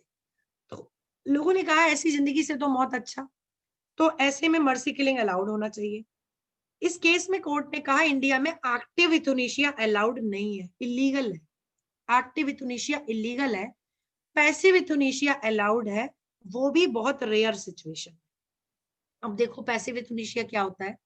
पैसिव इथुनेशिया का मतलब है, जैसे कि कभी कभी आपने देखा होगा लोग वेंटिलेटर वगैरह पे होते हैं, अपने आप से कुछ नहीं कर रहा, उनका सारा सपोर्ट सिस्टम जब तक लगा है, ऑक्सीजन लगी है, सब कुछ लगा है, तब तक जी रहा है। जिस मोमेंट ऑक्सीजन सिलेंडर आपने चेंज नहीं किया वो मर जाए। इसमें कोर्ट ने कहा अगर ऐसे लोग हैं, इसमें पूरी कमेटी बनती है डॉक्टर्स की, जजेस की, अगर उनको लगता है कि हाँ ऐसा होना चाहिए, अगर वो अलाउ करें तो पैसिव यूथनेशिया अलाउड है। मतलब जो सपोर्ट सिस्टम लगाया है आप बस उसमें और फिल मत करिए, आप ऑक्सीजन दूसरी मत लगाइए, आप उनको जो सपोर्ट सिस्टम आपने दिया है आप उसको आगे कंटिन्यू मत करिए, ये कहलाता है पैसिव यूथनेशिया। अगर इससे सामने वाले की डेथ होती है तो हो जाए, लेकिन ये भी पूरा इसको आपको परमिशन मिलना चाहिए, ये नहीं कि कोई भी जाके पैसिव यूथनेशिया बिल्कुल खुलेआम ऐसे अलाउड नहीं है। ओके, उसमें आपके पास परमिशन होनी चाहिए। लेकिन एक्टिव यूथनेशिया तो बिल्कुल ही अलाउड नहीं है कि इंजेक्शन लगा दो इनको कि ये मर जाए, ये बिल्कुल अलाउड नहीं है, चाहे वो कितनी भी अपने उससे परेशान हो। तो एक्टिव यूथनेशिया अलाउड नहीं है, पैसिव यूथनेशिया अलाउड है। ये क्या केस बोला था मैंने, अरुणा शानवी। अब आइए तीन, अच्छा ये बताइए मुझे ठग क्या होता है, ठग क्या होता है, सुना? ठग जो लोग पढ़ Yes, चुके हैं ma'am. वो मत बताइएगा, बाकी बताइए नए स्टूडेंट जो क्लास में सुन चुके हैं वो मत बताइएगा। ठग सुना है? मैम वो ठग जो पहले लोगों को ठग चलते मतलब बेवकूफ बनाते थे लूटपाट करने के लिए। बस वही होता है ठग, तो यही नहीं चलो, होता है ठग। ये बस इसीलिए मैंने पूछा। नॉर्मली आप 500 की चीज घर में 1000 लेके आओगे तो घर वाले क्या बोलते हैं, हाँ तुम्हें तो ठग लिया है ना, तुम तो ठग गए, यही टर्म यूज होता है ना। आईपीसी में ठग एकदम अलग है। Yes, IPC ma'am. में आईपीसी में ठग कहता है अगर कोई भी ऐसा व्यक्ति, ओके। अच्छा ये आप लोग नाम सेव कर लीजिए, 164016, ये कौन है? संबित? नहीं संबित तो नहीं है। अनु नहीं है? मैम, मेरा नाम तो नाम पे है। ठीक है, ये नो मैम, 164016, मैम मेरा अनुने के नाम से है। हाँ आपका भी सेव है। ये भाई कौन है? 164016, आप लोग नाम सेव कर लिया करिए, पता रहता है हमारा मतलब कौन कौन कितने स्टूडेंट है ना, तो ऐसे तो इतने सारे स्टूडेंट है फिर आइडिया नहीं लगता है। तो आप ma'am Ma'am, this is video open कर लेंगे मैम, इनिशियली हर दिन मैम ये क्लास में। पासवर्ड था आपकी hello, आईडी का ma'am. वैसे। Ma'am, this is किसका? Abhay. ओके अब है ओके ओके ठीक है अब है। अच्छा हाँ एक चीज और किया करिए, आप लोग जब ज्वाइन करिए तो कैमरा 1 सेकंड के लिए ऑन कर लिया करिए, पता तो रहे स्टूडेंट्स कौन है। अच्छा एक चीज और, 16 फेब को हमारे यहाँ पूजा पाठ है, तो जितने भी लोग आप आए लखनऊ वाले आप लोग प्लीज आइएगा। बसंत पंचमी की पूजा है सरस्वती जी की, तो सबको आना चाहिए सरस्वती जी की पूजा में, आप सभी लोग इन्वाइटेड हैं, आप लोग आइएगा। ठीक है, जो लोग आ सकें तो कोशिश करिएगा, जो बहुत दूर दूर है तो उनका तो कुछ नहीं हो सकता। Okay, thank you. हाँ चलिए, ठग, हाँ ठग नॉर्मल भाषा वाला ठग ठग नहीं है ये। ठग क्या है? whoever at any time after the passing of this act, ये कह रहा है अगर कोई भी व्यक्ति ऐसे किसी भी गैंग से संपर्क रखता है, एसोसिएट रहता है, जो कि बच्चे चोरी का काम करते हैं, जो कि रॉबरी का काम करते हैं, उसमें मर्डर भी करते हैं, बड़ा हीनियस क्राइम है जो लोगों को पता ही नहीं है, ये बड़ा हीनियस क्राइम है, पढ़िए इसको। habitually associated with any other for the purpose of committing robbery or child stealing by means of by means of or accompanied with the murder। ठीक, बच्चे चुराना, रॉबरी, उसमें भी ये इंटरव्यू में पूछा जा सकता है ठग, तो वही वाला ठग बता दोगे आप लोग, ये वाला ठग बताना आईपीसी वाला। ठीक, बच्चे चोरी, रॉबरी जैसे गैंग के साथ एसोसिएट रहता है तो वो 310, और इसमें पनिशमेंट भी बहुत ज्यादा है, shall be punished with imprisonment for life. Shall लिखा है, मैं नहीं लिखा है, तो आजीवन कारावास होगा ही होगा। ओके, शैल लिखा है, आजीवन कारावास इसमें होगा 310। क्लियर है सबको? अब आ जाइए 312 13, इसको पूरा प्रोविजन अंदर अंदर नहीं देखेंगे हम लोग। देखिए मिसकैरेज का आप एक जनरल रूल जान लीजिए। जनरल रूल इज दैट कि miscarriage is not allowed, miscarriage is illegal in India. केवल सेक्स डिटर्मिनेशन ही नहीं, नॉर्मल मिसकैरेज भी इंडिया में अलाउड नहीं है, unless and until medical termination act 1971 में ये कोई ग्राउंड ना हो। मींस अगर प्रेगनेंसी एबनॉर्मल है, बच्चे की ग्रोथ एबनॉर्मल है, कोई जेनेटिक डिसीज है बच्चे को, माँ की जीवन को बचाने के लिए वो मिसकैरेज कराना जरूरी है, गुड फेथ में किया गया मिसकैरेज है, तभी मिसकैरेज अलाउड है, अदरवाइज नहीं। लिख लिया आपने? अगर बच्चे की ग्रोथ एबनॉर्मल है, प्रेगनेंसी एक्टोपिक प्रेगनेंसी है, मतलब ऑर्डिनरी प्लेस पर नहीं है जहां होनी चाहिए, फेल्लोपियन ट्यूब की प्रेगनेंसी है, बच्चे में कुछ जेनेटिकल डिसऑर्डर है, बच्चे की ग्रोथ नॉर्मल है, बच्चे में हार्ट बीट नहीं आ रही है, ओके, रेप वगैरह की विक्टिम है, there are certain situation only, जबकि केवल मिसकैरेज अलाउड है, उसके अलावा मिसकैरेज अलाउड नहीं। क्लियर है आप लोग? ओके, तो अगर अलाउड नहीं है तो अगर कोई महिला अपनी कंसेंट से मिसकैरेज कराना चाहती है, वो गुड फेथ में नहीं है और ऊपर जो ग्राउंड्स बताए हैं उनमें से किसी में नहीं है, जानबूझकर मिसकैरेज किया जा रहा है, तो वो महिला 312 का अपराध कर रही है। ओके, 312। जो डॉक्टर इसमें हेल्प कर रहा है वो क्या कर रहा है? इंटेंशनली आप एड कर रहे हो, इंटेंशनली एड कर रहे हो, तो आप देखोगे अकॉर्डिंगली जैसे फैक्ट होंगे इसमें अबेटमेंट का भी चार्ज लग सकता है। 312 तो बन ही रहा है ऑफेंस, महिला की कंसेंट के साथ किया है 312। अगर महिला की कंसेंट के बिना किया है मिसकैरेज तो ऑब्वियसली बिना कंसेंट है तो पनिशमेंट भी ज्यादा होगा, बिना कंसेंट किया गया मिसकैरेज 313 में आएगा, 313, ठीक है, इसमें पनिशमेंट थोड़ा ज्यादा है। अब आइए 314, death cause by act done with intent to cause miscarriage. अगर आप करना चाहते थे मिसकैरेज, हो गई महिला की डेथ, 314 का ऑफेंस। अगर आप किसी महिला की आप मिसकैरेज करना चाहते थे और आपने कुछ ऐसा उनको मटेरियल खिला दिया जिससे उसकी डेथ हो गई, 314 का ऑफेंस आपने कर दिया, ठीक है। अगर उसमें महिला की कंसेंट भी नहीं है तो पनिशमेंट ज्यादा है, और महिला की कंसेंट के साथ उसको दवा खिलाई थी, कुछ ऐसा किया था कि मिसकैरेज हो जाए और महिला की डेथ हो गई तो पनिशमेंट कम है। महिला की कंसेंट के बिना है तो 314 का सेकंड पार्ट है, पनिशमेंट थोड़ा ज्यादा है। ओके, उसके बाद आपका 315 है act done with intent to prevent child being born. अच्छा, 314 में ध्यान रखना 314 के साथ 304 का भी चार्ज लग जाएगा, 304, क्योंकि जब आप किसी प्रेग्नेंट महिला को कुछ ऐसा काम करते हो कि बच्चे की डेथ हो जाए तो आपको नॉलेज है, लाइकलीहुड है कि औरत की मृत्यु भी हो सकती है ना, इंटेंशन है ना, तो 304 में तो जाएंगे नहीं, मर गई महिला तो 304 में जाएंगे, तो 304 का भी चार्ज लग सकता है, इस पर ध्यान रखना। 315 पे आइए, act done with intent to prevent child being born alive और cause it to die afterward.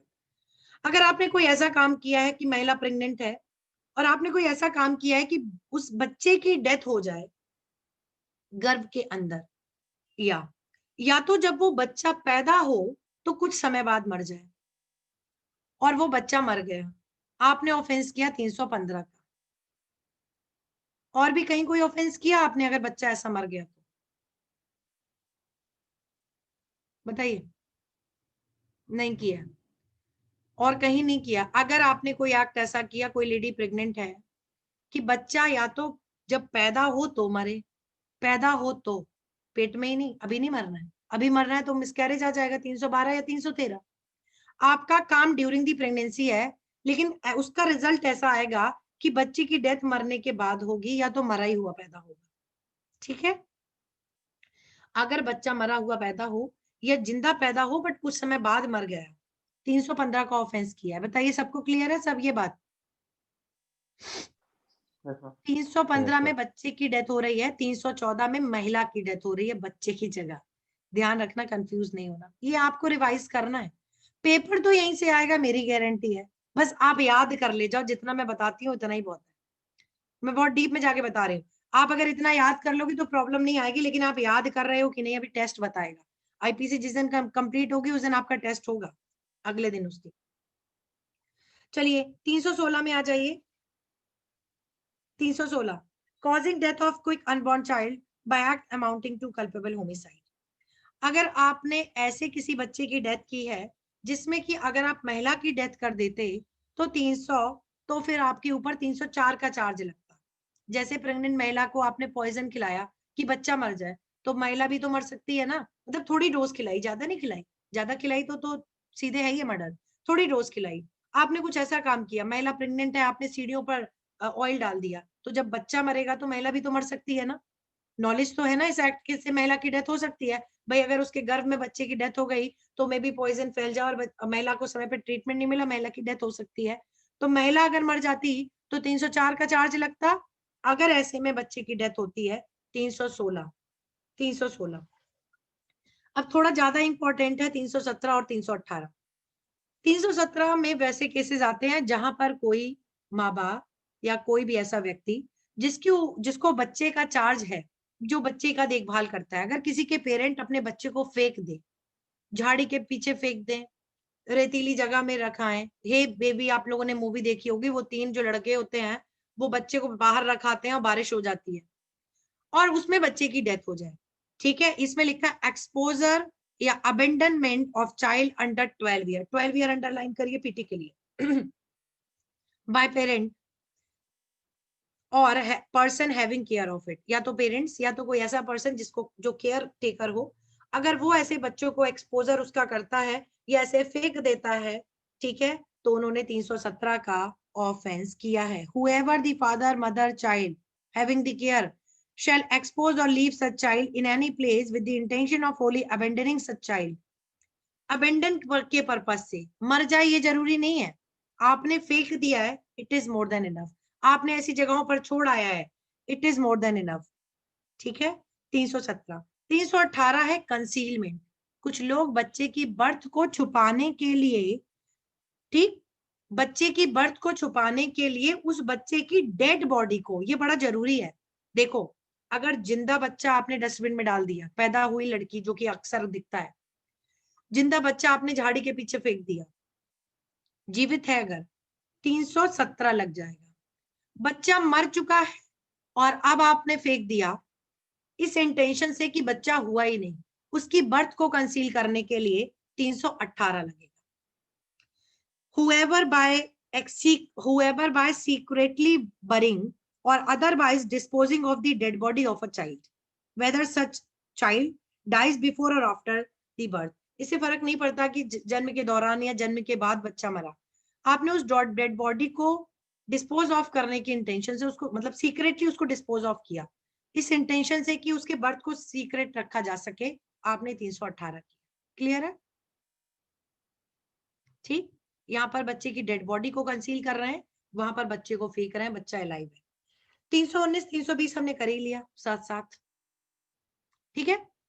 एक चीज और ध्यान रखना, जहां पे आपने हार्ट और ग्रीवियस हार्ट पढ़ा है, हार्ट और ग्रीवियस हार्ट में आप मुझे ये बताओ, अच्छा बता ही देती हूँ मैं, हार्ट और ग्रीवियस हार्ट में एक पॉइंट ध्यान रखना, हमेशा हार्ट या ग्रीवियस हार्ट विद इंटेंशन या नॉलेज हुई, इसमें मेंसरिया रिक्वायर्ड है।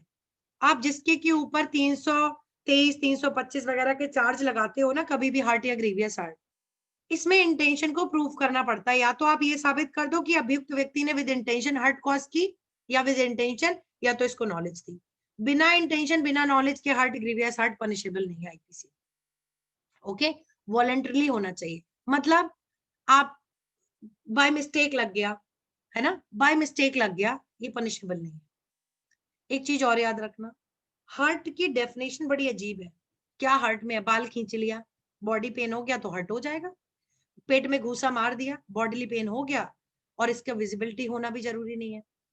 तो क्या कोई, जैसे आप लोगों ने अक्सर देखा होगा मॉल वगैरह में कहीं जाओ, बड़े लोग ना अजीब से होते हैं, उनको अगर हल्की सी कोनी भी लग जाए लड़ने लगते हैं ना, कुछ महिलाएं ऐसी होती हैं झगड़ा करने लगती हैं, कुछ कहती हैं कि इट्स ओके, है ना, ये हमें प्रैक्टिकली दिखता होगा।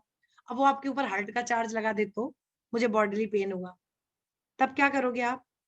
एक सेक्शन है 95 आईपीसी का, ऐसा दिखता होगा आपको, ऐसे लोग मिल जाते हैं, मतलब लगता है यार मेंटल है क्या ये, मतलब थोड़ा सा तो लग गया, मैंने जान के थोड़ी ना किया। पहली चीज तो वो हार्ट होगा नहीं, ना तो आपने इंटेंशन किया ना आपको नॉलेज थी, भाई भीड़ थी पीछे से धक्का लगा आपको भी लग गया।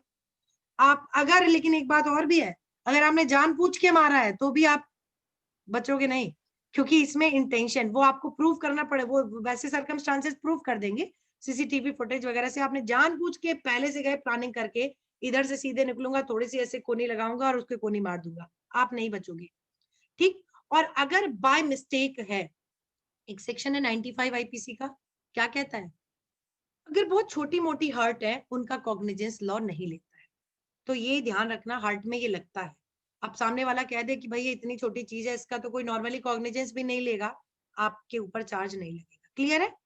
तो हार्ट और ग्रीवियस हार्ट में इंटेंशन या नॉलेज का होना बड़ा जरूरी है, इसके लिए 321 322 पीटी में याद रखना, हार्ट या ग्रीवियस हार्ट पीटी में आ सकता है, कब कब कल्पेबल है, कब पनिशेबल है, कब कल्पेबल है, जब या तो विद इंटेंशन किया गया हो या विद नॉलेज किया गया हो, इसके अलावा नहीं। सबको क्लियर है? आज की क्लास कोई इशू तो नहीं है? Yes, ma'am.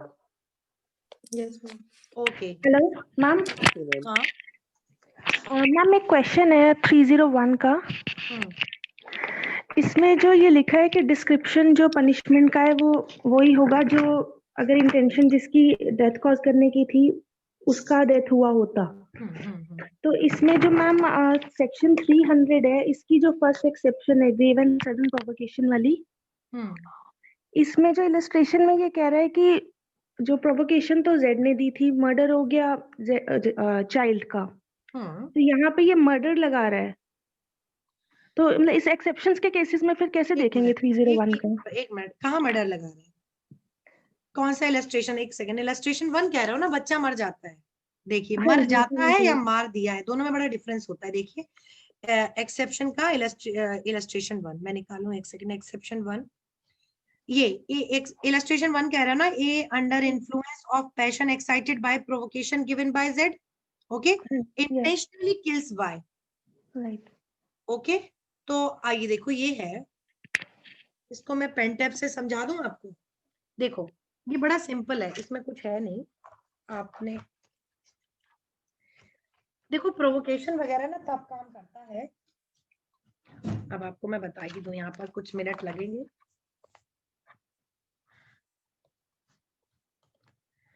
देखो इस इलस्ट्रेशन में क्या कहा गया है ना, इस इलस्ट्रेशन में हम नाम वही रखते हैं वरना आप लोग कंफ्यूज हो जाओगे। ये कोई मिस्टर ए है और ये सामने से कौन है? मिस्टर किसने इनको? जेड। जेड की तरफ से कुछ ऐसा हुआ, एक्साइटेड बाय प्रोवोकेशन, जेड ने कुछ ऐसा कह दिया या कर दिया जिससे मिस्टर ए प्रोवोक हो गए, ओके। अब प्रोवोकेशन जेड की तरफ से आया। अब एक्सेप्शन 1 क्या कहता है? अगर ए ने जेड को ही मारा होता प्रोवोकेशन में, ध्यान से समझिएगा, मैं समझ गई आपकी प्रॉब्लम क्या है। ए ने, माइक म्यूट करिए, किसी का माइक ऑन है, माइक म्यूट कर लीजिए।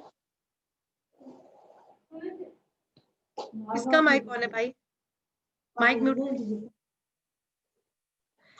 अगर जेड की तरफ से प्रोवोकेशन आया है और ए ने अगर जेड को किल कर दिया होता तो एक्सेप्शन 1 लगता? राम राम हाँ राम राम। अरे भैया माइक म्यूट कर लीजिए आप, कौन है? एक्सेप्शन 1 लग जाता तो ए की लाइबिलिटी किस में होती बताइए? कौन पूछ रहा था? ये 304 में होती। Yes, ma'am. इसलिए होती क्योंकि ग्रेव एंड सडन प्रोवोकेशन में किया था।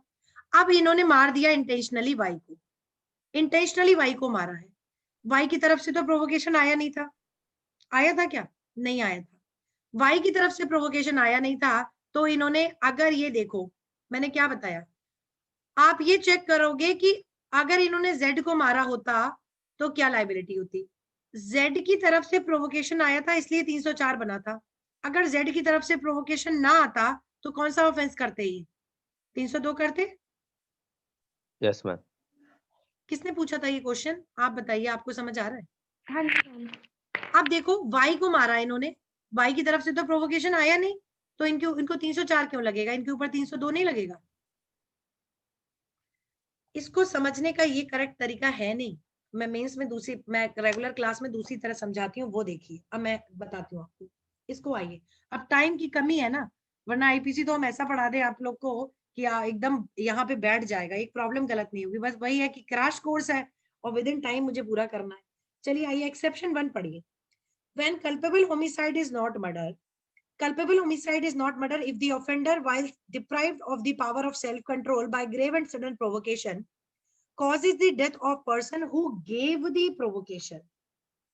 मर्डर तभी कल्पेबल होमिसाइड होगा जब उस व्यक्ति की डेथ हुई हो जिसने प्रोवोकेशन दिया हो, ठीक? और causes the death of any other person by mistake or accident, या तो अगर किसी और की डेथ की है तो बाय मिस्टेक हो तब 304 लगेगा। अब मुझे ये बताओ, यहां पर ए ने बाई को क्या बाय मिस्टेक मारा था जो 304 लगे? नहीं मारा था ना, नहीं मारा था, बाय मिस्टेक तो मारा नहीं था, तो 304 क्यों लगेगा? Culpable homicide. दूसरी चीज हम चेक करें, क्या बाई ने प्रोवोकेशन दिया था? तो बाई ने तो प्रोवोकेशन दिया नहीं था, ना तो बाई ने प्रोवोक किया, ना बाई को आपने बाय मिस्टेक मारा, आपने इंटेंशनली मारा। तो जब इंटेंशनली मारोगे तो 302 लगेगा कि नहीं लगेगा? लगेगा। हाँ ना बोलिए तब मैं आगे बढ़ू। ओके, अब एक चीज और, आप कह रही थी मैम 301 के साथ आपने ये प्रॉब्लम को पूछा कि मैम ट्रांसफर ऑफ मैलिस आपने बताया जितना लगता, तो देखो 300 अगर ये Z को मारते तो Z के लिए 304 की लाइबिलिटी होती, तो आपका क्वेश्चन ये होगा कि मैम बाय को मारने पर भी 304 की लाइबिलिटी हो, यही ना, यही पूछना चाह रही थी आप? हाँ ना बोलो तभी मैं आगे बढ़ूंगी। नहीं पूछना चाह रही थी तो कोई मतलब नहीं है इसको आगे खींचने का। यही पूछना चाह रही थी आप, है कि डिस्कनेक्ट हो गई? मुझे लग रहा है उनका नेटवर्क कुछ इशू है, शायद ये यही पूछना चाह रही थी। ठीक, तो यहाँ पर हम 304 वाई के ऊपर इसलिए नहीं लगाएंगे क्योंकि ना तो वाई ने प्रोवोक किया था और ना वाई को मिस्टेक से मारा था इन्हें। अब क्लियर है सबको? और लोगों को क्लियर है? ठीक है, इसलिए हाँ वो डिस्कनेक्ट हो गई थी, अब कनेक्ट हुई है, नेटवर्क इशू था, इसलिए इन पर ट्रांसफर ऑफ मैलिस नहीं लगेगा। ग्रेव एंड सडन प्रोवोकेशन केवल उसी पे लगता है, ओके, केवल उसी पर लगता है जिसने दिया हो ग्रेव एंड सडन प्रोवोकेशन, या तो दूसरे व्यक्ति ने बाय मिस्टेक कर दिया हो। तो ना तो जेड को इनने बाय मिस्टेक मारा था और ना तो जेड ने ग्रेव सडन प्रोवोकेशन दिया था, इसलिए जेड को 300 या इसीलिए ए के ऊपर बाय के लिए 302 लगेगा। ना तो बाय ने ग्रेव सडन प्रोवोकेशन किया और ना मिस्टेक है, तो एक्सेप्शन 1 लगेगा ही नहीं और ए की लाइबिलिटी बाय को मारने की 302 की होगी। सबको क्लियर है? Yes ma'am.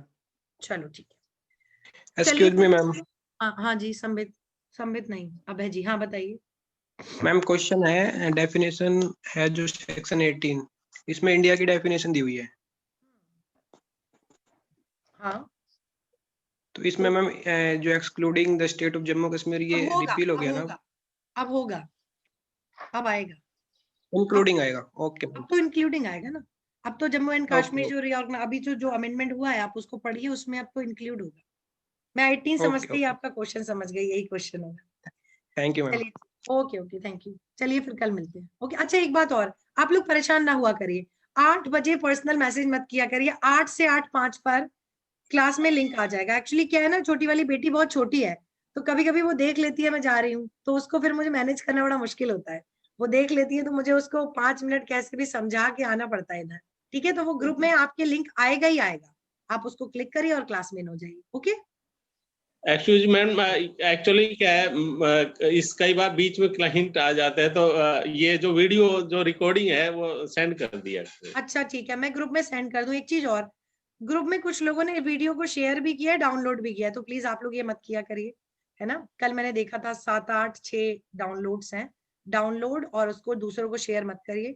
ये आप लोग की मदद के लिए मैं लिंक शेयर करती हूँ ग्रुप में, है ना। आप लोग ये करेंगे तो फिर मैं बंद कर दूंगी शेयर करना रिकॉर्डिंग, फिर आपको 8 ही बजे करना पड़ेगा, क्योंकि उसमें लिखा हुआ है, मैं नाम नहीं लूंगी। ठीक, आप लोग इसको मत करिएगा। ओके, शेयर भी मत करिए दूसरों के साथ, और उसमें ग्रुप में वो क्योंकि नोटिफिकेशन में आता है 6-7 लोगों ने उसको किया है, वो मत करिएगा। ओके ठीक है, मैं लिंक शेयर कर दूंगी। ओके ओके ठीक, okay ma'am, bye. Bye okay thank you ma'am, ma'am. Bye. Bye.